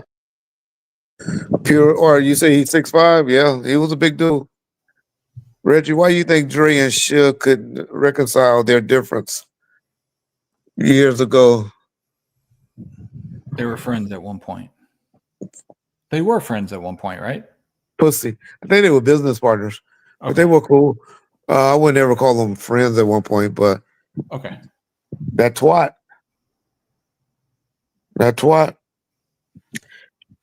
And, he said things about him that hurt him. Yeah. Just like me, I would never be Suge. Y'all would never, ever hear me saying anything positive about Suge Knight again. Well, I ain't gonna lie on him, but it's fuck Suge Knight from Reggie right now.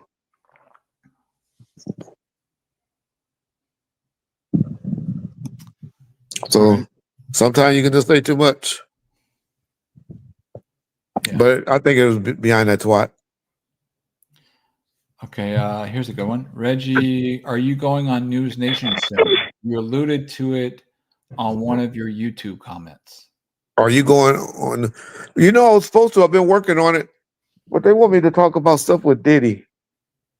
And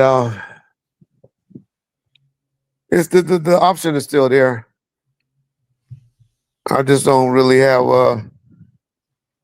much to say about Diddy. They trying to go with the angle with the big U thing, and I guess I don't want to talk about it too much just in case they listening. But they trying to tie in the big U and Puffy Money thing, and it's like they trying to get him convicted. Reggie, why does Suge push everybody away who helps him? Ah, Suge's problem is he men he think he's the ultimate man, the biggest man, and when the females start being like, oh, okay, and they start getting a respect for the man, not trying to get with him or anything like that. He don't like that, and so then he started saying things to down you, so you won't look so good in no female's eyes for whatever reason. Mm. So he belittles every guy So around. he belittles you, yeah, Gotcha. yeah. Let's see. Death Row East. Pierce Morgan only wants to hear about the Diddy stuff. He didn't even care about all the other stuff Suge was Correct. talking about. And News Nation either. Yeah. News Nation did either. They did one a day. That's he threw a jab in today. The lady didn't know what the hell he's talking about. He got a new interview up today on Law and Crime, where y'all remember I told y'all how he wanted to talk about hip hop and saving hip hop and all of that. Mm-hmm. And so he was actually doing a good interview. But then he had to start throwing his jabs in towards the end. What about you? Yeah. Okay. Yeah. Just They the don't even same old know stuff that that he the told lady you. was just look like I'm sure she was like, what are you talking about? What are you talking about? Yeah. Suge did Suge turn Danny Boy out? No. Like I said, I don't believe there was any gay stuff going around.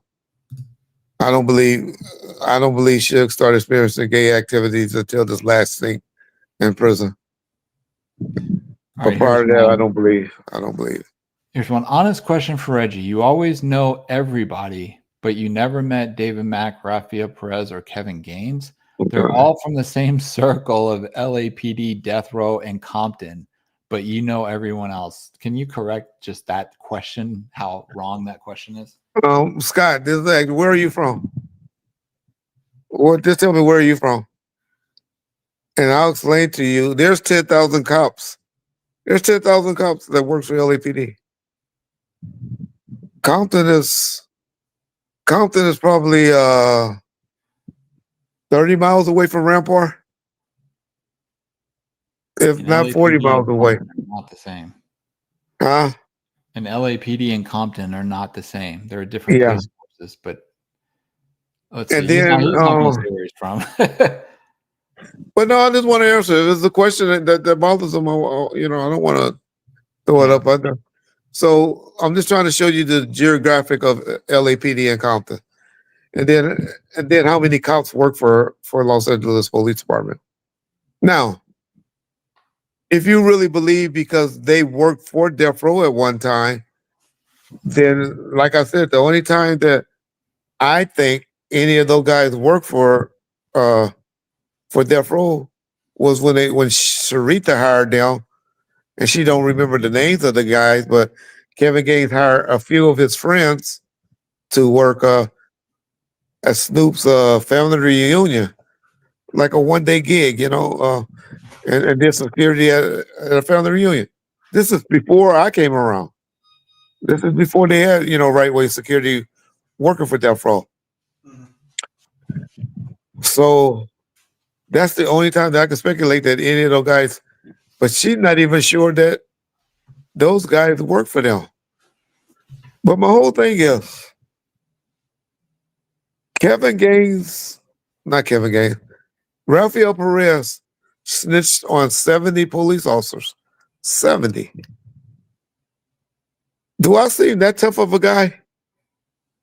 Where he would say shit, they would, because they at that time, if they would have been able to connect me and Kevin Gaines or me and Raphael together, they probably would have gave him only 2 or 3 years just to give us something on Reggie Wright. He have never mentioned my name in life, him or David Mack. You want to know why? Because they didn't know me. They didn't know me, bro, and I didn't know them. So hopefully that answers your question, bro. Okay, Joe, you've been giving us a lot of super chats, so I want to make sure I get your questions. Isn't it true that Big D and Eric B were going to run Death Row East? Yes. I don't know who Gene Griffin is, but definitely Big D and Eric B were definitely involved.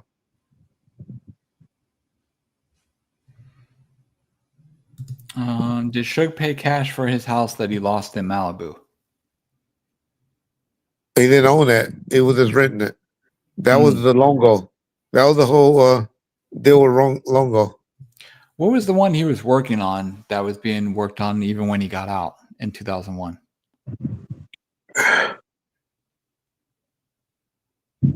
That was the one in that was the one that not is it Tarzana? Tarzana, I think. Okay. It was somewhere near Sepulveda and all that. Gotcha. Oh, track house, but did he pay for it, or I think did he have a mortgage on it? No, it was at a mortgage. Oh, okay. Yeah, it was mortgage. On a house that massive, what does a mortgage look like per month? Not what his was, but just in general on a house that's expensive like that. What does a monthly mortgage look like? Well, I had one like that, and I was paying like anywhere from 7 to 9 with property tax, 9 with property taxes. With the property tax impound, and I was paying 6 or 7. But I didn't have that much land, and he had a pool that was getting done. Yeah. He was so, and it was near, Sepulveda. So, but he had only paid like $2 million for it or $1 million for it. Oh, okay. It wasn't like it wasn't like a major house. And he never, at one time he wanted to live in it, but once he came home, that shit was like outdated. Yeah, he didn't want it after that time. Reggie, why did you request Tupac security to go without guns in Vegas? Yeah, there's some audio. Matter of fact, there's a short. Go right quick and listen to that short right. Go ahead, you can play it. Because I need to go away. Play this it. particular time when I got to Vegas the night before September 6th, on September 7th, we had a meeting at this attorney's office. And at this attorney's office, his name was George Clinesis, something like that. And we were told by him, this attorney, that we couldn't carry out guns and this and that, blah, blah, blah, to the club that night. And it was 3 of us, like Michael Moore was one of them, myself, and Al Gittins, who is still with Snoop to this day, said, no, we carrying our guns. We're going to, we worked it out to where we were going to carry our guns, but we were going to have to leave them in our car while we were inside the club. Okay. And that's how my gun ended up in my car and not on my person that day. And I didn't have time to get my gun because my gun was on the other side of the valet where I had parked earlier that day. And when Pac and Suge was ready to go, they were ready to go. And I couldn't get to my car. I had a SL 500 also, at that time. And I couldn't get to it, so I didn't have it. And Pac, I was getting in the car with Pac and Suge. I literally had my hand on the back door, opening the back door. And Pac stopped me and turned and said, hey, Frank, here's the keys to Kadada's car. You go drive with the Outlaws so you could be our designated driver and drive us back after we leave the club. There you go. He also wrote that in his book in 98 or whenever he did a book. But then when he got with RJ Bonds, and then the story changed. Well, hey, what do I want to believe? But that video looked even later than 2002, 2003. So I guess he. Oh yeah. When was that video done? Let me see. I was on. But I guess he must have changed up and went back to the original way. I can tell you exactly when that was done. Hold on one second. Second. Bro, he said that before you threatened him. No, I threatened him allegedly, if you call that a threat, in 96, 97. Y'all know that wasn't done. They didn't have YouTube or nothing like that in 97. So I guess that's blows that out of the water, huh? Mm-hmm. And then he wrote his book in 97, 98. And I guess that blows that out of the water, huh? It says this was 2013. When that was done. So Yeah. I guess he went one way, and then that's when him and RJ fell out. Because I heard he wanted to apologize to me. Yeah. There was a guy that used to be on this YouTube named Brandon Moore. They used to always tell me, Reggie, do you know Frank wanted to apologize for all the stuff he said to you before he died? But F. Slee, what's up, baby? How you doing? And I know Kevin Hackey, I tell you, me and Kevin Hackey. Yeah. We talk at least once, twice a week. But yeah. Reggie, I just hopped on. Any resolution between you and Suge? No, Kenneth, nothing. I don't think there will ever be. There will ever be. Supervisor Deputy Wack 100. Okay.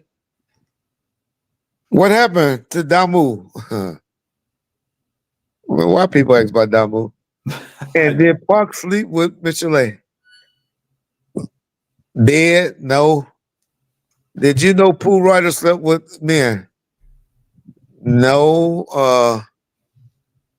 Why does they call you pork butt? I never heard anyone call me pork butt until this YouTube stuff, but I really think that was the name that Suge came up with, according to Danny Boy. Did you hit Snoop or Pac? Did Suge hit Snoop or Pac? No. Hope I answered all your questions, but no. Motown Himmy, appreciate that super chat. Say shout out to you and John for keeping the channel and the legacy of Death Row going strong. Well, a lot of people will say we're not, but that's our attempt. That's really our attempt. A lot of these weirdos will never understand the politics of the 90s. What a time it was. Respect. Best comment of the day, in my opinion. Mm-hmm. Appreciate you, brother, for saying that. Reggie was a euthanasia medallion. It was actually a Machiavelli medallion. Why? We got to get that. We got to start beating that up in the head. John, if you could show a picture of that if you got it handy. Let me see. It says Machiavelli. It does not say euthanasia. I don't know who put all this stuff out there. Damage during the shooting. Or was it just a ring that was blown apart? Yeah, what had happened was Frank had kept clipping on a thing. I don't know when the chain actually broke. That was my lie that I told that I had people tell about the chain falling off as they were getting out of the taxi cab. So I really think the chain had broke before the fight. Mm. But I know Frank kept saying he kept having to fix it with a paper clip. And I really believe that's why I told him to tell that lie, when I was trying to get a defense for Pop, if he lived. So I don't know. But just to correct it, I like to try to correct things that's been out there, y'all.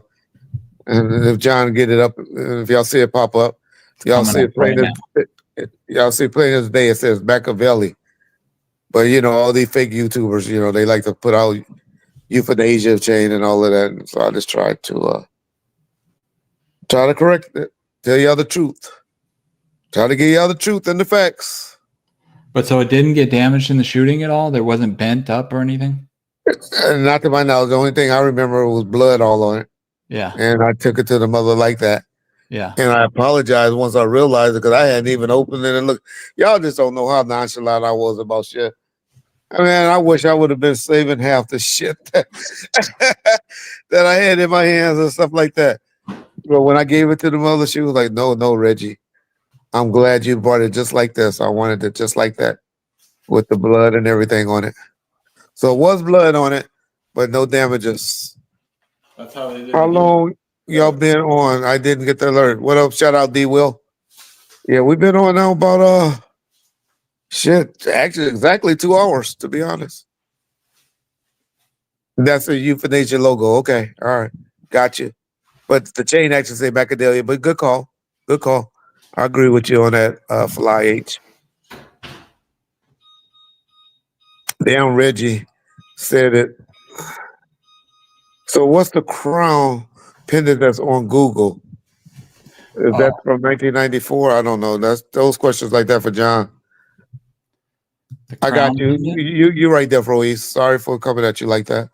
So I see what you're saying, but I just always say when people say the wording said euthanasia, and I just want to correct it. Yeah. Okay, So I guess you can call it either one. all right, here's one, Reggie. Reggie, besides Craig Mack, Big Daddy Kane, and Run DMC, who else was supposed to be signed to Death Row East? Possibly Mary J. Blige? No, she was still in a deal. I think that did y'all say the Death Row Nation? What they call that? The One Nation? One Nation album. The One Nation album, I think, was gonna come out on that. I think Christopher Williams. I think that's why all them was coming over, but well, they wouldn't want to be on Death Row East. I know Craig Mack. I think G Nice and them, whatever their crew was. Oh, Nice and Smooth. Yeah. But then they said they had some paperwork where he was gonna take him to Quincy Jones and that Quest stuff. Yes. So I don't know. Don't know. I don't even remember about Craig Mack, to be honest. Y'all gotta understand that was like a week or two promotion right before, a week or 2 or 3 weeks at the most. They started hollering at the first time any t-shirt. That's why George Price, y'all have audio. George Price said that was fake. That wasn't gonna happen. Yeah. But nobody really knew about it other than the t-shirts and the posters. But a lot of people at the office will say that was some bullshit because they know how Suge was. Shit. He tell people in a minute that they had a label. Ask Trayvon and Buncher now the name of their label. Anybody know? Let's do a trivia question right quick. What was the name of Trayvon and Buncher label that Suge had promised to give them? Well, I know what it is.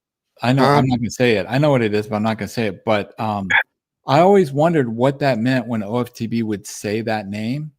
And it's interesting now, years later, to know that was going to be their label. I never. Not theirs, Buntry and Trayvon. Oh, yes, that's what I meant. Buntry and Trayvon. When you say that it would make you think like you said OFTB label. I got you. No. I meant Buntry. Good job. Death Row East got it. Well, D Will got it too. Okay, so I guess a lot of y'all helped it around. But Ghetto Records.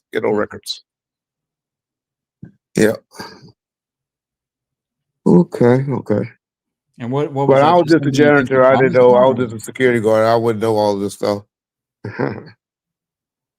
Reggie, on the past live streams, you mentioned Suge mistakenly signed Mac Shine. Yeah. Not Suge. Suge allowed me to mistakenly sign Mac Shine. Reggie signed him. That's correct.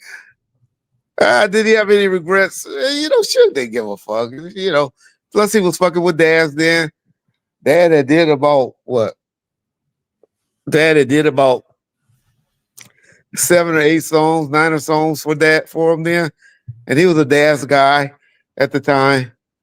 And so he didn't trip. He just laughed when he came walking in. That was funny, but yeah. Reggie, what up, Big D? Ham, congratulations. I saw you was at a graduation this weekend. Shout out to you and whoever graduated. I guess your nephew or whatever. Reggie, since Frank made such a big deal about it, in your expert opinion, what difference would it have made if Pac would have let him get in the back of the BMW? He probably would be dead. Wasn't any bullets worth it? He wouldn't have did anything without a gun, right? He probably just, I don't know what his reason for making a big deal about that, but good catch. I always laugh when I heard him say that. Yeah, it looks like there was 1, 2, 3, 4 bullets in the back door. Yeah. So whoever was sitting back there might have got if they penetrate. Most of those, correct. bullets, that iron, that metal usually stop bullets. Yeah. It would have just probably had me sued, but have to take care of that motherfucker for the rest of his life. My workers' comp insurance.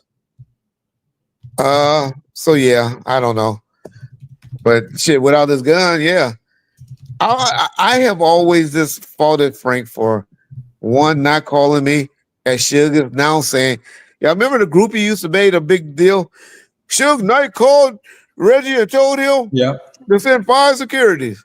Yep. Well, even in Suge words now, Suge words even said, I told Frank to call Reggie. I'm telling y'all, nobody ever called me. So, but that's one of the things I always said. If Suge requested that or said that, Frank never called me and told me that. But two,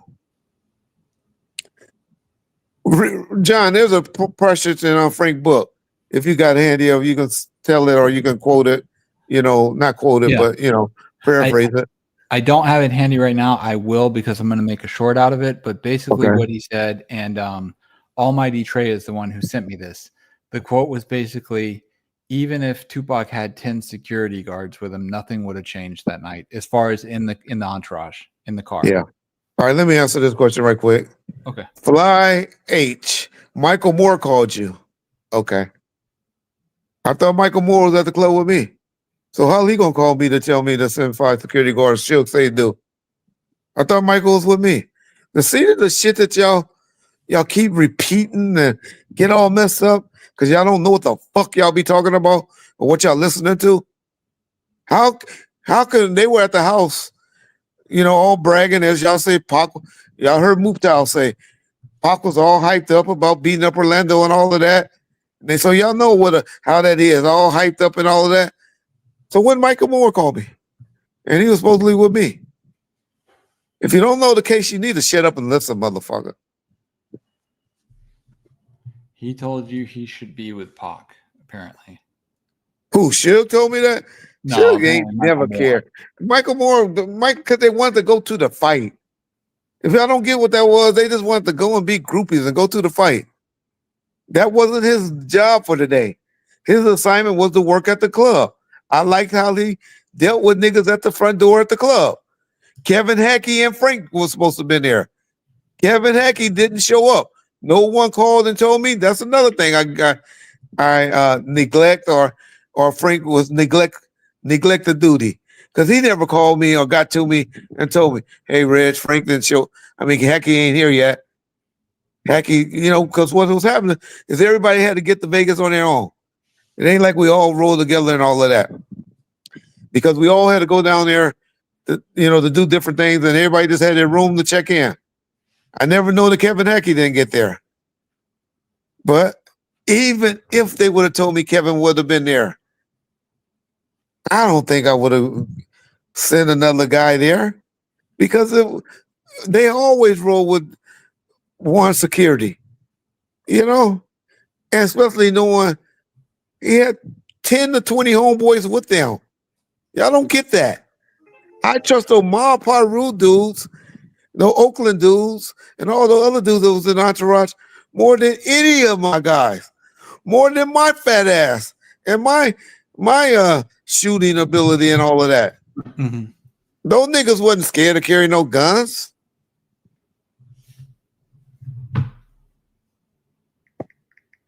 But anyway, yeah. Reggie, did Devonte Swing have any official role with Death Row? Suge always praised his production and talent. Had Tupac not died, I wonder if they would have joined Death Row officially. Well, they were in a deal, with FCA. They had just got a deal, him and Mary and all of them. But Suge had just got Devonte Swing a deal, got him $700,000 to work on this chick from her name was Dawn from the group she's gonna go solo. What was that group? En Vogue. He had got her a deal to he had got Devonte a deal to do some production on Dawn from En Vogue. And that was his way of looking out for Devonte. Yeah, but he always had a lot of respect for Devonte. Devonte just couldn't stay off that shit. But if y'all don't know, Devonte broke. He's the reason behind Missy Elliott. He's the reason behind Genuine, Magoo. All of those people, Timberland, all of those people came up behind Devonte in Rochester, New York. And then he definitely did everything for Jodeci. Yeah, John put up Michael Moore interview. Since you were here, all of the stuff. I was just gonna say that belongs to somebody, and I respect other people's property. So no. Well, the video you just put up belongs to somebody else. It belongs to somebody we don't fuck with. Is what John means, and so we won't put it up. But hey, Michael Moore said that got him shit. Okay, we done heard that 100 times, but I don't believe it. But what do that mean if that was said? And this new lie that Suge came up with. Oh, I can't wait till somebody. I'm gonna sick the police on him and his attorneys to go and find that walkie-talkie that supposedly was in David. Oh, that nigga, that's a makeup lie. You know how you know I bought a walkie-talkie. Huh? Go ahead, John. You know how you know he made it up is because he said, send me a picture of it. When he was doing the podcast on Breakbeat Media, he showed a picture of a walkie-talkie and said it was Tupac's. Oh, okay. And now all of a sudden it's David Kinner's. Oh. So you know he's lying. Yeah. Bearing false witness is a thing on YouTube. Yeah. Dumbass and Spirit. What up, Dayu? Bro, y'all skipped my super chat. Okay, John, go back to who was it? I think I asked this question, but he maybe did another one. Supervisor Deputy Wack 100. It's this one. Suge jumped in Snoop's face at the House of Blues. I want to know why. He was just hyped up. No, they were just hyped up. They had a great performance. That was a big thing. That was a big night for Death Row. They had to fight Keyshawn Johnson people, help, and there was another guy, I forget who it was, helped us get into the House of Blues that night from the night of Keyshawn Johnson draft party. When they had Keyshawn draft party, I think that was like in April the 29th or something like that. The guy that coordinated that helped set up getting us in the House of Blues that night. And that was a big thing. And Suge was just hyped up from it. He was not getting on Snoop about anything that night. I'm telling you, that's not how Suge only start talking shit about you and going often like that when he's done with you. Him and Snoop and all of them was still cool at that time. Yeah. Frank said Reggie took guns off of security. You must just came on, or you have a comprehension problem. Hopefully you just came on and wanted to type that in, because we just went through that on an interview and played something. So. Is Wack Deuce related to Stevie J? No, but they kind of cool, but not to my knowledge. But Wack Deuce, yeah, not to my knowledge. But they got some kind of good relationship, because the Realers always, oh man, I was supposed to get the Realers. All right, we're going to do an interview this Thursday or next day that John's free. We can do Thursday. I promised the Realers, Big C Style, and J Flex to bring on. But y'all go and support. They got a new album that just dropped. J Flex, and then Borny. Borny got a country song that they just dropped that they want to come on Bomb First and talk to y'all about. So if y'all see that we talking about an interview with the Realest, J Flex, Big C Style, and Borny, we're gonna try to get that. Well, I hadn't talked to John about it yet. We're trying to see how John's schedule is to get that in. So we'll definitely be doing that this. Well, I can't say definitely. Hopefully we'll be getting that on this week. Yeah. Yeah. Reggie told them not to have them guns in the club. Correct. I'm back live now. Okay. Tupac said, woke up with 50 enemies plotting my death, all 50 seeing vision of my shots in the chest. Whoa, that's some powerful lyrics. Yeah. Get Swoop G. I ain't heard from Swoop G in a minute. Swoop G might be in jail. Swoop G is one of those that go in and out. But he haven't called me in a minute, so he might be on. Yeah, he go in and out. Yeah. SMS said, Reggie, all I'm going to say is I don't blame you for going at Suge like you're doing. Suge is losing his mind and ruining things for himself. Yeah, I don't get it. I don't understand his motive. I guess I don't understand the motive of why he's trying to be the voice for Keefy D and Diddy. I understand when you're in prison, that snitch role, that no snitching code and all of that. Mm-hmm. But it doesn't appear to you guys that he's going overboard with this free Keefy D, free Diddy stuff. I mean, I don't know. Yeah. I thought it was crazy if you're anti-snitching and all that stuff. I thought it was crazy. The Malik interview seemed crazy to me, but Yeah, that I was. don't know Yeah. the street stuff, so I don't know. But yeah. Oh, that just show how vindictive he get when he's mad. Yeah. Reggie, do you think it's possible? Okay, Joe. Reggie, do you think it's possible Suge is honestly losing his mind? No, I just really believe he's just being vindictive. I just really think he's just being vindictive. I think Suge is trying to promote the new documentary. I said that too. I agree, but yeah. But I don't know who it could be. I don't know. But it could be that. It could be that. He could have a percentage in that. I do know that they were trying to get the music, and some people did reach out, and he did call Snoop and his people, and they were going to license the music for free too. And I don't know if Snoop's going to still do that. But yeah. Why did Suge become gay?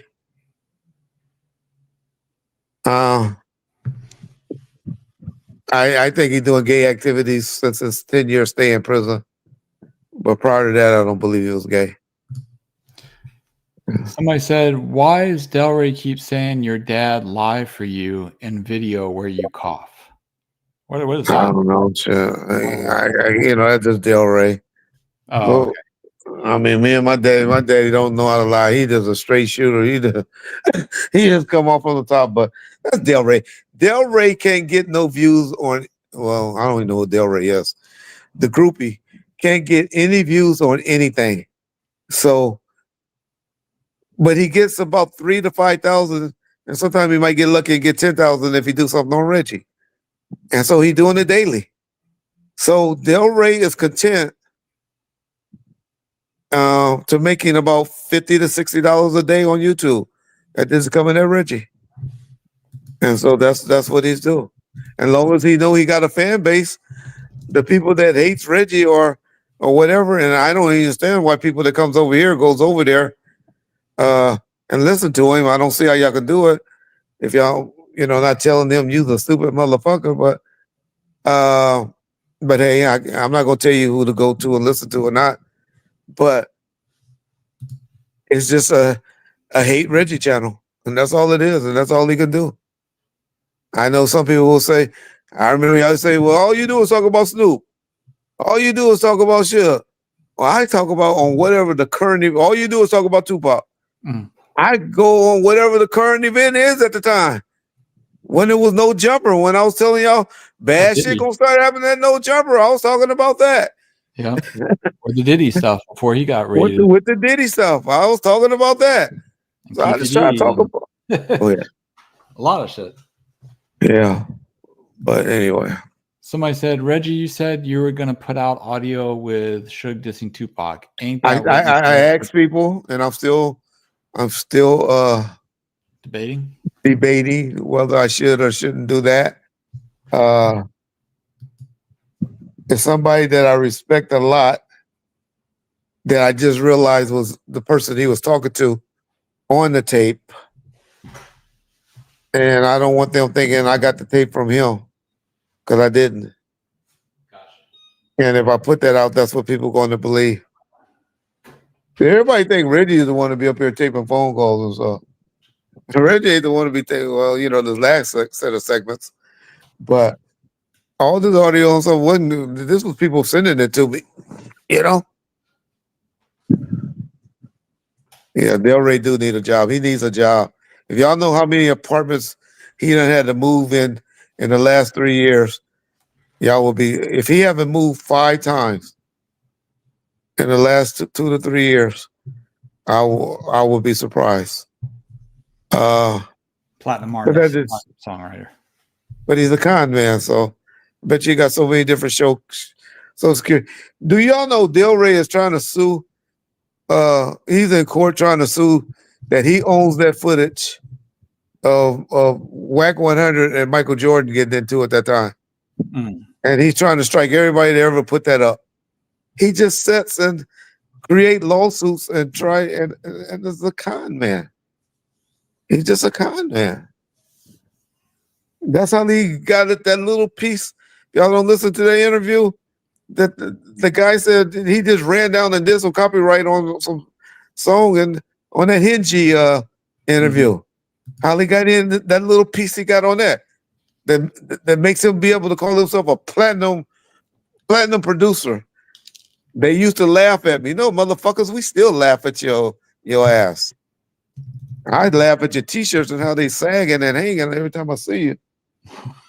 I don't see how niggas get on camera and shit with saggy t-shirts drooping all down their necks and shit. Go get your motherfucking Shaka or Pro Club. They come all the way up your neck. But anyway, Del Rey say y'all went Pink Row. Yeah.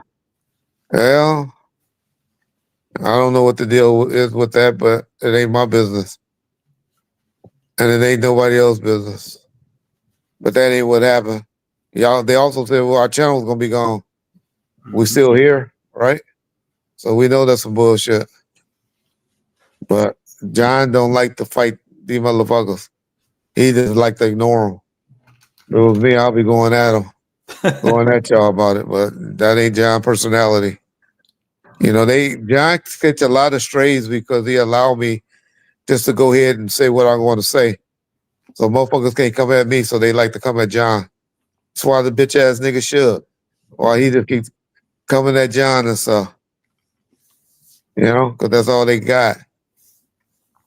Yeah. The only thing you can say about me is I'm fat.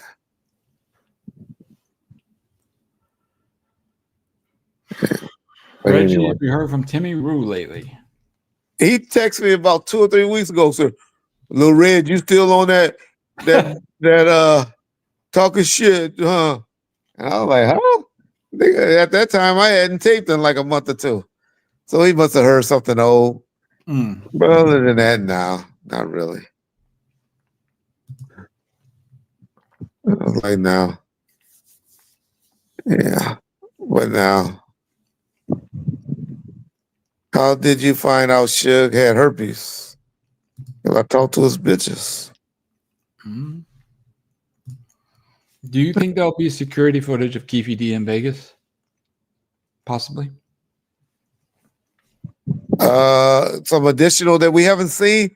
That's a good question. Oh, no, just if any of Keefe D, not Tupac, but of Keefe D. That's what I'm talking about. Oh, Keefe D and him, and he's talking about the footage in Vegas. Right. I know they have a hard time putting him there. I don't know. It's going to be interesting. It's going to be interesting. But Keefe, I don't think Keefe was at the MGM. Did they ever come out of Keefe and them was at the MGM? I think he said that he met up with Orlando or something at the MGM, that he was in the fight and Orlando was not. Oh, and then he okay. came out. I don't know. Yeah. I don't want to say the wrong thing and be, Yeah. misquoted. Yeah. Oh, yeah, because they love that. Snitch No Joke, him or that broke ass nigga Valentine. Y'all see how that fool, he got all dressed up for that interview, thought he was going to get some great views with that Suge Knight thing. Put his suit on and everything. And then the groupie, all he doing is going recycling videos that he done put up 3 or 4 years ago, just recycling them all, telling them all over again. I was like, these motherfuckers, boy. But hey. Hey, I guess if they need to make their little $30, $40, go ahead. He can go stand on the corner and make $30, $40. Actually, with a bucket. Is bomb first? No. No. Said someone came and got him. They jumped the lane. Said someone came and got him. Oh, okay. Got you, Duo. So you said they came and got him and said, okay. So they probably was around the hotel. Y'all just don't know. Those hotels was packed with niggas. With niggas. They were all over it was MGM was wild. It was wild. So I'm sure they were somewhere around there, that hotel in there. The Luxor. We had a room at the Luxor. I don't think Keefe and them had a room at the Luxor. We were staying at the Luxor. I think they were supposed to be in a Treasure Island or somewhere like that. Was Big Reg in Vegas tonight? No, he wasn't, sir. Big Reg was not hanging around no Death Row or none of us. I can honestly think of one event that Reggie Sr. came to that was of Death Row. Not one. Now my mama was loving that shit. She went to the Mother's Day event. She went to my dad did go to one time. When Suge came home, he did a family reunion in Vegas in 2002. And my mom and dad went and saw Gladys Knight. And but Suge couldn't even go to that because his parole officer wouldn't approve it. They did a family reunion in September of the matter of fact, it was the night that my girl died, Aaliyah. I remember that was the sad thing, and Gladys was talking about that.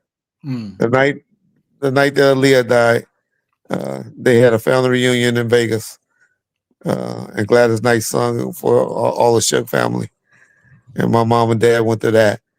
That's the only time I can honestly say my dad came around any events of Death Row.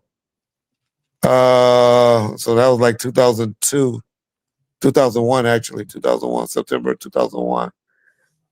But my mom went to, she was at the Christmas party where the shit happened to Mark Anthony Bell. And she was at two Mother Day events that I could think of. Was it August? Okay, August, I thought it was. In 96, was the Luxor a nice hotel in Vegas, Reggie? Yeah. It was new. Okay. It was new. It was that pyramid. It was different.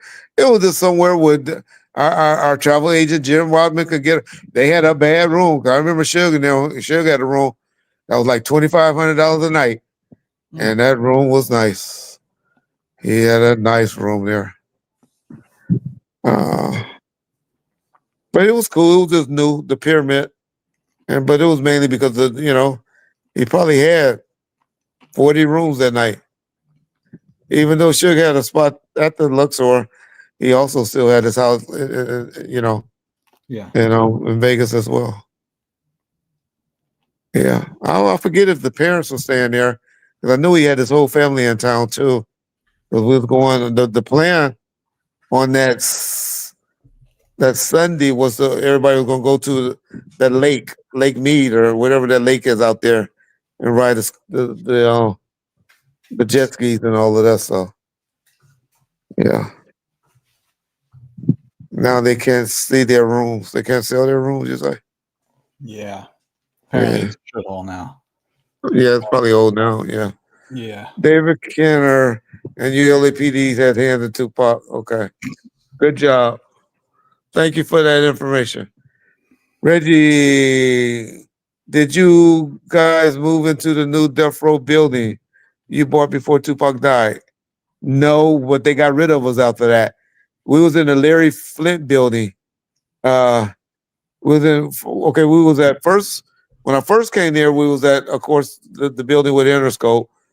That was the Murdoch Plaza. That was really in Westwood. It was a nice building. Pete Wilson, who was the governor of California at the time, owned that building. But that's when Suge and them was pissing all over. Hey, Google, stop. So they kicked us out of that building. So then Suge, they moved to 9171 Wilshire, which was a building owned by Larry Flint. And then after all of that shit happened with with Tupac and everything, that's when we had to move into the 8200 Wilshire. Now the plan on 8200 Wilshire was to get it remodeled and get it fixed up and all of that, but we did have to move into it a little sooner than what we planned on doing. Yeah. And so we moved into the 8200. Suge was in jail, so probably about let's see. I guess sometime during, yeah, probably while we was in the Bahamas, they were making the move. So what was that? September. So like October 96. Yeah. Somebody sent us a $10 super chat. John must have left. Okay, let me see. Okay, $10 super chat. What up, Big Tim? Tim Diamonds. Reggie, were your parents at the event Suge talked about when the Whispers performed? My mother was. Well, Dr. Dave Valley, my mother was. But y'all got to understand, that was a house. That was a big house in Hollywood Hills. And so the party and where everybody was at was downstairs in the yard. And y'all can see that online, how that was like in a nice big tent and all of that. But that was it's online. Just put Death Row Christmas Party 95 and you'll see how the atmosphere. So that was all downstairs. Where all that bullshit happened was upstairs in the house. The yard was kind of shaped funny, where the pool or where the yard, that was off to the right, where they didn't even hear or see anything that was going on in the house on the second floor. So they were there, but it wasn't like our parents or the people in the crowd, because it was music execs from Interscope and all type of people there. And they didn't have no idea what was going on up there. But come on, y'all.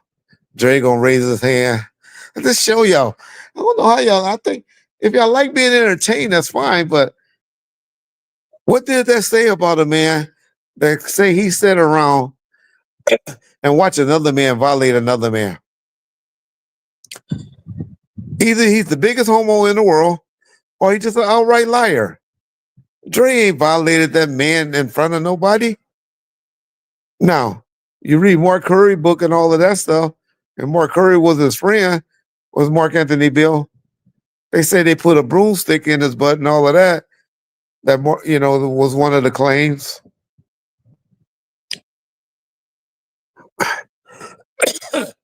So if he wants to say Dre did that, then okay. But that ain't what he said. He said Dre had sex with him. So all you people that like to believe Suge Knight, y'all keep believing and y'all think about shit like that.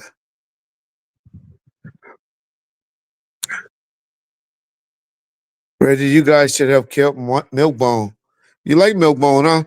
We tried to, that was my whole plan, was just to put out a bunch of artists and see who you guys liked. And it didn't appear that none of y'all, liked any of the artists. And then that's why we went at Crooked Eye. He said that happened in Snowfall. Well, where that happened in Snowfall? Who raped somebody in Snowfall in front of people? I don't remember that in Snowfall. What I believe is Suge is a snake, but he did not kill Tupac. I agree. I would never say he had anything to do with the murder of Tupac. I would honestly say when that happened to Tupac, that incident was one of the worst days of Suge Knight life. I think Tupac dying was worse than him getting sentenced to 9 years in prison. I bet it hit him harder the day that, Tupac died than the day that judge, sentenced him to 9 years in prison. I really believe that. Yeah. Reggie, did you know Eazy? No. No, I didn't know him like that. Is Suge right about Hario, or is he lying again? Which part? You got to explain more about that. Because some things yes, some things no. If you're talking about the killing of a little white boy, I don't know, but he has said that.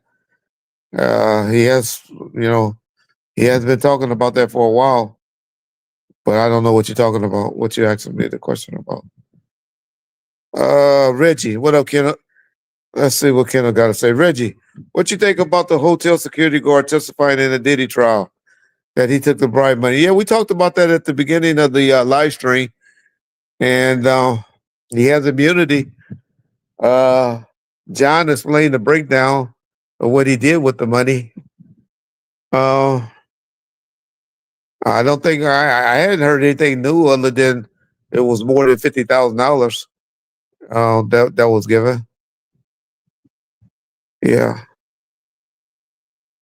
Reggie, do you believe the story Mark Curry said that Suge and Big Jake first fought Puffy and Wolf in the room and the doors closed at the club in Atlanta and then walking out together? I believe something might have happened in the bathroom or at the bar. I always heard at the bar, but I believe there was an altercation and then they got kicked out. And then, and that's for that security. One of the things, any guys that work in security and stuff, when you separate people, only get one party, the most violent party, get them out. And the less violent person, y'all try to keep in there, but don't let them all leave. Don't let them all leave at the same time and go in the parking lot. That's just bad security. Or you always just try to get one of them to get out of there before you you let the shit go to the parking lot. That's where it's going to happen. It's going to happen in the parking lot.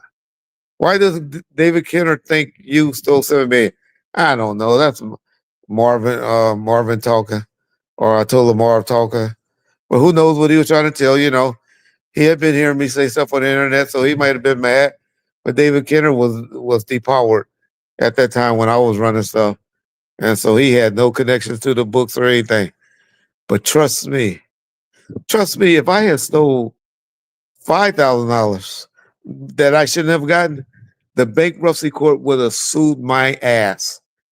They sued Suge's mother for getting $1,500 a month because they figured because we were paying it out of Death Row account versus Suge's account. We paid her $1,500. They sued, so they were suing everybody that they feel got money that wasn't doing anything. So trust me, if I did anything wrong, the trustees and the bankruptcy courts would have went after me. The only thing I ever got questioned about was the sale of the building, and that was because they found out that I gave Suge $50,000 from the sale of the building, and the way I proved that, which was the truth, that's what I had to give him to vacate the building, so the new buyers couldn't get in there. But yeah, so I love accusations like that, where somebody with some money will say something like that, because I'm not in a position to sue motherfuckers. So I'm waiting for somebody with money to say something stupid. I just always get the broke motherfuckers that talk about me. I don't need broke motherfuckers talk about me. I wish somebody with some money talk about me, because it's time to start suing motherfuckers. Here's one, Well, Reggie. thank you, John. Thank you for letting us know you left, John. Sorry. I try to sneak out. Yeah. Somebody said Suge said he had a bullet stuck in his head from the Vegas shooting. Medical Did y'all records notice show- that? Did y'all notice what he says? He says a 45 caliber. So what does he say? Is he that stupid? I think he's that stupid. Well, okay, let's play devil advocate. Maybe he's trying to say it's 2 bullets or two gunshots now at the scene. Maybe he's saying it was a 40 and a 45. But y'all notice he keeps saying 45? Was one of y'all correct him and tell him nigga it's supposed to be a 40? But it ain't no bullet. All Suge had is a motherfucker. Yeah, some fragment, y'all. Yeah, some fragment that broke off and hit something and cut his head. Y'all ever look at Suge head? That nigga head done healed up perfectly. You wouldn't even know it's supposed to have been a gunshot in his head. But hey, Would y'all just correct him though and let him know it's a 40 caliber that's supposed to be in his head, not a 40 caliber, 45. Stupid motherfucker. Oh, so you saying now they said Suge said there were 2 shooters. I ain't never heard nobody. Man, shut up. Suge ain't never even said that. He did say that. Yeah. He did say that actually, Reggie. On can't remember if it was Cuomo or the Pierce Morgan one, but he said there was more than one shooter. You have to play that for me. Yeah, because I called you about it that night. But he had said it was when he said all that other bullshit. So we didn't. I think they're more involved. I ain't never heard more than one shooter. But hey, if y'all saying that, then go ahead. So people saying he said 2 shooters now. Okay. I guess it's a cover up from the jump then by the Vegas PD. Oh yeah, yeah, and all the witnesses who witnessed it. Yeah, I guess that kills Gaddafi statement about a big black aura come out the window. I don't know. People saying he said 2 shooters. Okay. Yeah, yeah. So I guess that's why he got a 45. If he said 2 shooters, y'all, then he definitely trying to purposely fuck up this case. And y'all should wonder what is his motive. I can see blaming other people and all of that. There's no evidence. I don't know. That's so disappointing. I don't see how y'all can keep supporting this. I really don't. But hey, Ray J seems to defend gay people. That's Ray J thing. He got shows talking about transgenders. You know, his right-hand assistant, I think, is gay. Yeah, I heard what Danny Boy said before about him and Ray J. I mean, you know, so whatever float their boats. Because Suge knew the people in the Cadillac. Why Diddy jail addresses Reggie? Why Diddy's jail address Reggie? I want to send him some baby oil. I don't know what that meant. Because Suge knew the people in the Cadillac. I don't know what you meant. Did I say transgender or transgender? That one weird guy was asking, what's Diddy's jail address? I want to send him some baby oil. I don't know. Yeah. Yeah. Okay, y'all. So we done almost been 2 hours and 45 minutes. Y'all got anything else y'all want to get off your chest? I'll try to give y'all another 15 minutes. Definitely. No more. Definitely no more. Were any gays at Death Row? Yes. We found out later. I think we always knew Cedric was gay. Dana was gay. We didn't know about Danny Boy, at least I didn't. Who else was gay around there? Papa G. Papa G had all the mannerism of it.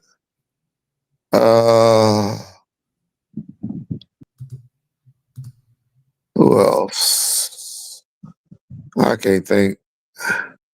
Well, it's probably about 3 or 4 other ones that was around, but like I said, I don't know what I know now and what I knew at the time. I get a lot of things mixed up with with what I know now versus some will say Dr. Dre. I never seen Dr. Dre, but Dr. Dre had guys living with him. I'm telling you, Dr. Dre covered it well. Because every time I seen him, he had a fine. You think of Kevin Lewis, but I don't think Kevin Lewis was dead. I think Kevin Lewis died for fucking one of Eazy-E baby mamas that he used to bring around. Kevin Lewis wasn't gay. Yeah. Should say. D will say should. I'm not gonna put Suge on the gay when he was around Death Row. I would defend Suge to the I would feel Suge. I would defend Suge to the bones on that. That he wasn't gay when he was around Death Row. Is there a thing, Reggie? You know, there's the saying, gay for the stay. Is that a thing in gang culture or no? I never heard that. I mean, I heard it, but I don't know what that's about. Okay. I didn't think so. A lot of guys, I think they portray when they do it too long of the prison time, and they do some stuff, and a lot of them do it to take it to violate. You know, to a guy like me, that's the worst thing that can happen to me is for somebody to stick their dick in my ass. So if I'm trying to hurt you, you know, by saying that, that's what I'm going to accuse you of. And I think that's what a lot of the gang culture people like that do, that because they think that's the worst thing that can happen to them. And they trying to hurt you with words by saying stuff like that.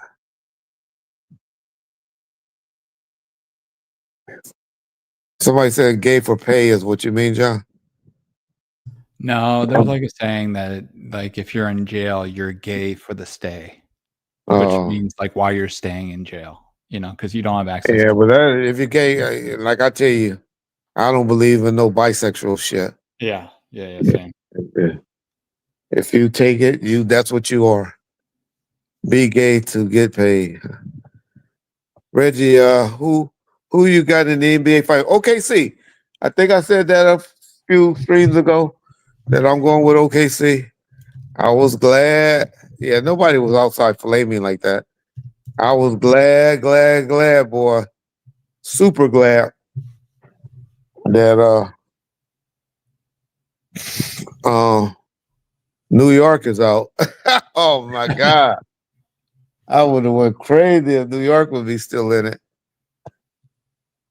Reggie, you still talk to the realists. The realists, like I was just saying earlier, we're gonna do maybe an interview with the realists, J Flex and Borny and all of them in the next couple of days. They got a new album, got some new videos that they just dropped. And they got they said Borny got a country song that they think is gonna win. Man, they said it'd take an act of God to get Storm to do an interview. They said Storm would not do it.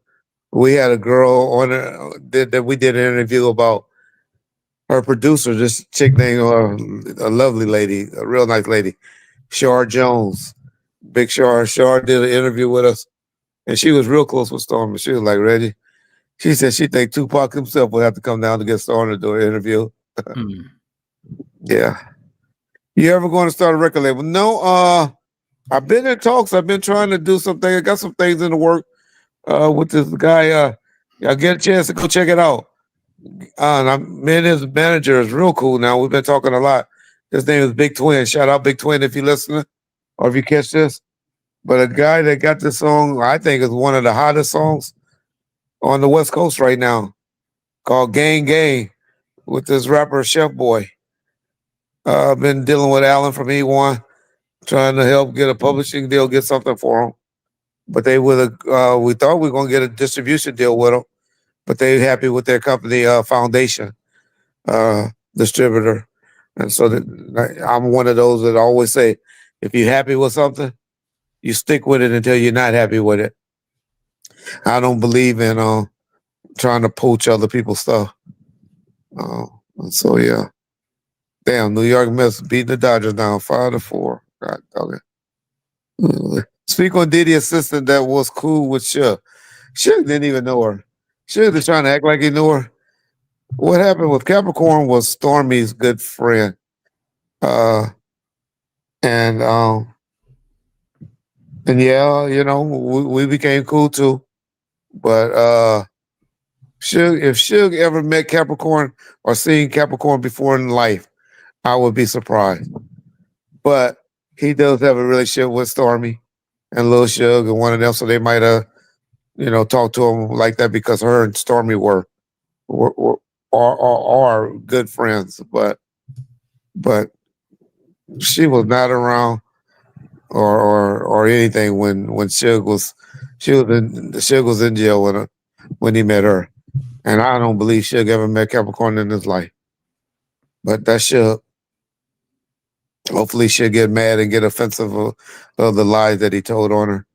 and she'll want to talk about it or do something. All right, so something from 3B20. I don't know what that means, bro. So maybe John can repeat it and say it right. I don't know, but I will read the question if you want. Go ahead. It just says, I have no hate, but I do respect Pac, and if you do, say who did it. What is ahead isn't more than what is left. Salam alaikum. Yeah, okay. Who did it? Alaikum. Yeah. All I can say is who I believe. I believe 4 people that was in the car that did it. A guy named Bubble Up, who's there. A guy named Keefy D in the front passenger seat, who's no longer, well, he's not on the streets, but y'all know where Keefy D at. I believe a guy in the back seat, driver's side, possibly. I'll put 4% to 5% on him as possibly being the shooter, Big Dre. And I believe the person in the passenger side, rear seat, by the name of Orlando Anderson, 95 to 96% was the shooter by reaching over Big Dre. That's what I believe. Now, whether you believe me or not, that's your call.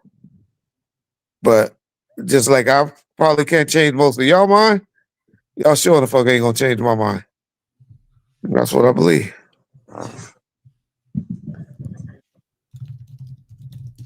Yeah, he said don't forget Duck. Yeah, well, I don't know. Don't know about that. But I believe he was sitting in the middle. I believe that based on what a very reliable witness is saying. But I never heard that from anyone other than that person. So Tupac needed more protection. Well, not if you believe in the Bible. Well, I can't say that. Because he was going to die, that don't mean he would have got shot like that or died that way. I don't think any protection Yeah, what would would have stopped protection it. have done? What would that have done? Would have stopped. I think protection would have maybe retaliated better, but I don't believe if anybody just drive up and shoot along you, if you're not in a bulletproof car, bulletproof vest. I mean, a bulletproof will have a bulletproof vest on in 100-degree weather, but if not in a bulletproof car, I don't think it could have stopped. Anything else could have stopped it. Yeah. Wack Deputy, check out the videos on the channel. Wack Deputy, check out. Okay. Was Suge in jail when Two Gangsta for Radio came out? Yes. Yep. And TV. Yes. They shot Pac. Oh, okay, I missed that one. Let's see. They shot Pac in the side before they got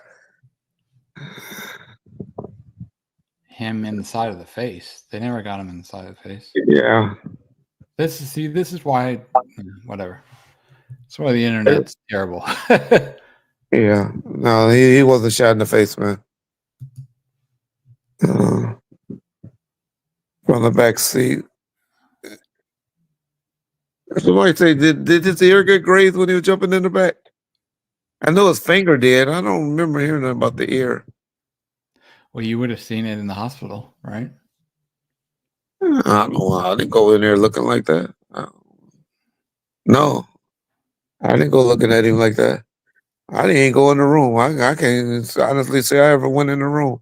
Yeah. I stayed outside. I didn't go in that room. Nobody. That's why I laugh at all the people that claim to went in the room.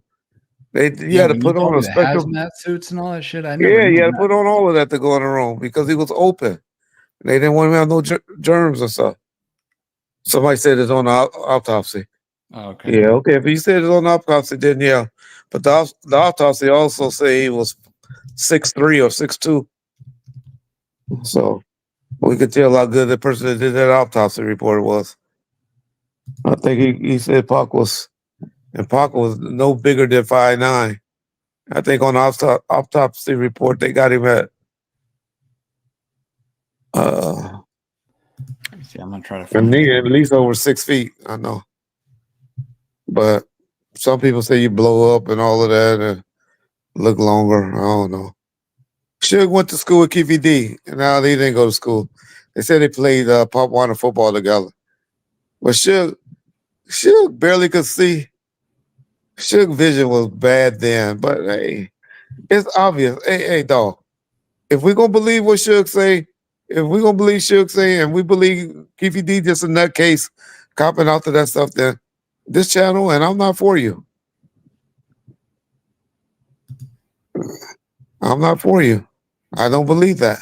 So if you believe you know that those 4 people that I just named wasn't in the car, then you know you need to go over to you know, go with the Discretion TV or all of them. Maybe they'll play to your beliefs. They'll tell you the things that you want to hear. They'll tell you about how the helicopter landed on the strip and picked them up and all of that. Interview Nutso. We did an interview with Nutso. It's a great interview. You can look it up. We talked to Nutso. No, I told y'all before I never met Easy. Has Keefy D's son reach out to you lately? No, but me and Keefy D's son have a respectful interaction, you know. But no, I haven't talked to him in a while. Said on his driver license 5'11". My driver license say I weigh 250 pounds. Shit, I'm at least 282. And I just went and filled it out. This went and filled out on what they call that new ID shit. Oh, real ID. Yeah, real ID. They don't sit in there with a scale and a measuring tape when you go get a license. They just write down what you put on your license. What does Suge have against Tata? Oh, they got into it behind money and stuff, you know. Who hasn't Suge fell out with? Y'all tell me one person who he hasn't fell out with. Let's think of somebody who he don't talk bad about. I was trying to think of that the other day. Who? Keisha Morris. Yeah, I don't think you know Keisha Morris. Exactly. But he never talks bad about her, but yeah. Yeah. I don't think you ever, you know, since that one phone call, you know. Yeah. He wasn't there. She wasn't even the one there when they signed the contract. It was the other chick that was there. Yeah. That was the witness. Out witness. with Left Eye, right? Huh? He fell out with Left Eye? That's why she left, but you know, that's boyfriend, girlfriend shit. Okay. But that's why she left. Yeah. Come on, y'all tell me one person that y'all know that Suge ain't fell out with.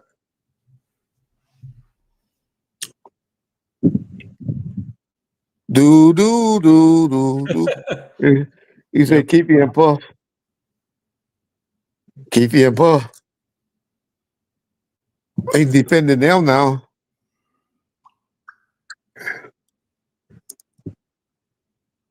He say he don't talk bad on Reggie Sr. He just accused Reggie Sr. and his cop friends of partying in his house. Okay, let me ask y'all this. See, I just tell you how he lied. What house did Suge have from 95?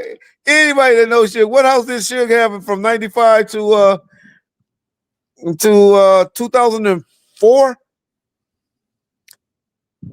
What else he had? Y'all tell me. When he came home, I got him the penthouse on Wilshire. And we didn't get that till he came home. Anybody, tell me what else he had.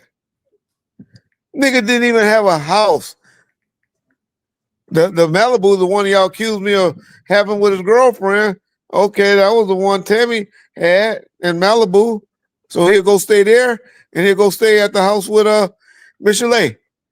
Were they partying at those two houses? Nigga didn't even have a house. Oh, this lying ass motherfucker. He just make up shit. Whatever sounds good. He didn't even have a house. I'm not saying he couldn't afford one. He just didn't have one. Okay, we found somebody. But he done called Devonte. Yeah. He don't talk bad about Devonte. What about but what that he, lawyer said, though? Reggie? Huh? What about what that video you sent me the other day with the lawyer saying that Suge wanted to sue him? Remember? Oh yeah, that's right, huh? Yep. He sure did say he want to sue Devonte. Yep. Yep. Stop lying, Reggie. Okay, I know. You're just a nut. Anybody that can't show their own profiles and use their own names, I love y'all. Yeah. I haven't seen him talk about bad on Quik. What? He talks bad about Quik. Quik talks bad about him, so you know he talk about him. Quik checked him at a convention or something. Called him the devil. Mm. Yeah, he don't talk bad about himself. That's true. He doesn't talk bad about Ron O'Donnell. Stay tuned. Stay tuned. Stay tuned. That might be one of the next audios.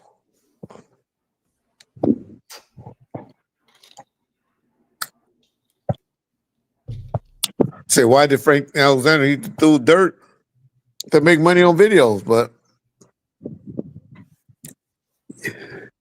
that's true. I haven't heard him say nothing about Crooked Eye. But I ain't heard him say nothing good about Crooked Eye either. Yeah. Big C Style, I may give him that. I never heard him say nothing bad about Big C Style. Well, y'all didn't know when he was talking shit about Big C Style. When he talked about somebody in the car when Stu got that violation, but he haven't openly said nothing bad about Big C Style. Big C Style, cool dude though. It's hard to say something bad about him.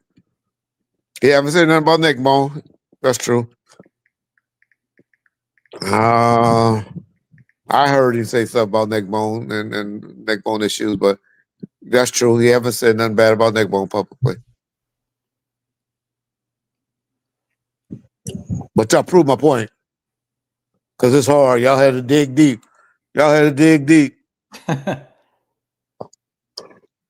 He talked about Low. He talked about Low on Arthur Darlaw channel. Yeah, he said something about Low. Suge, you know what? I always told y'all that. Suge always, he always really liked Biggie. He liked Biggie. I guess we could say Malik. He didn't talk bad about Malik, huh? he just took all of Malik's little credibility away from him.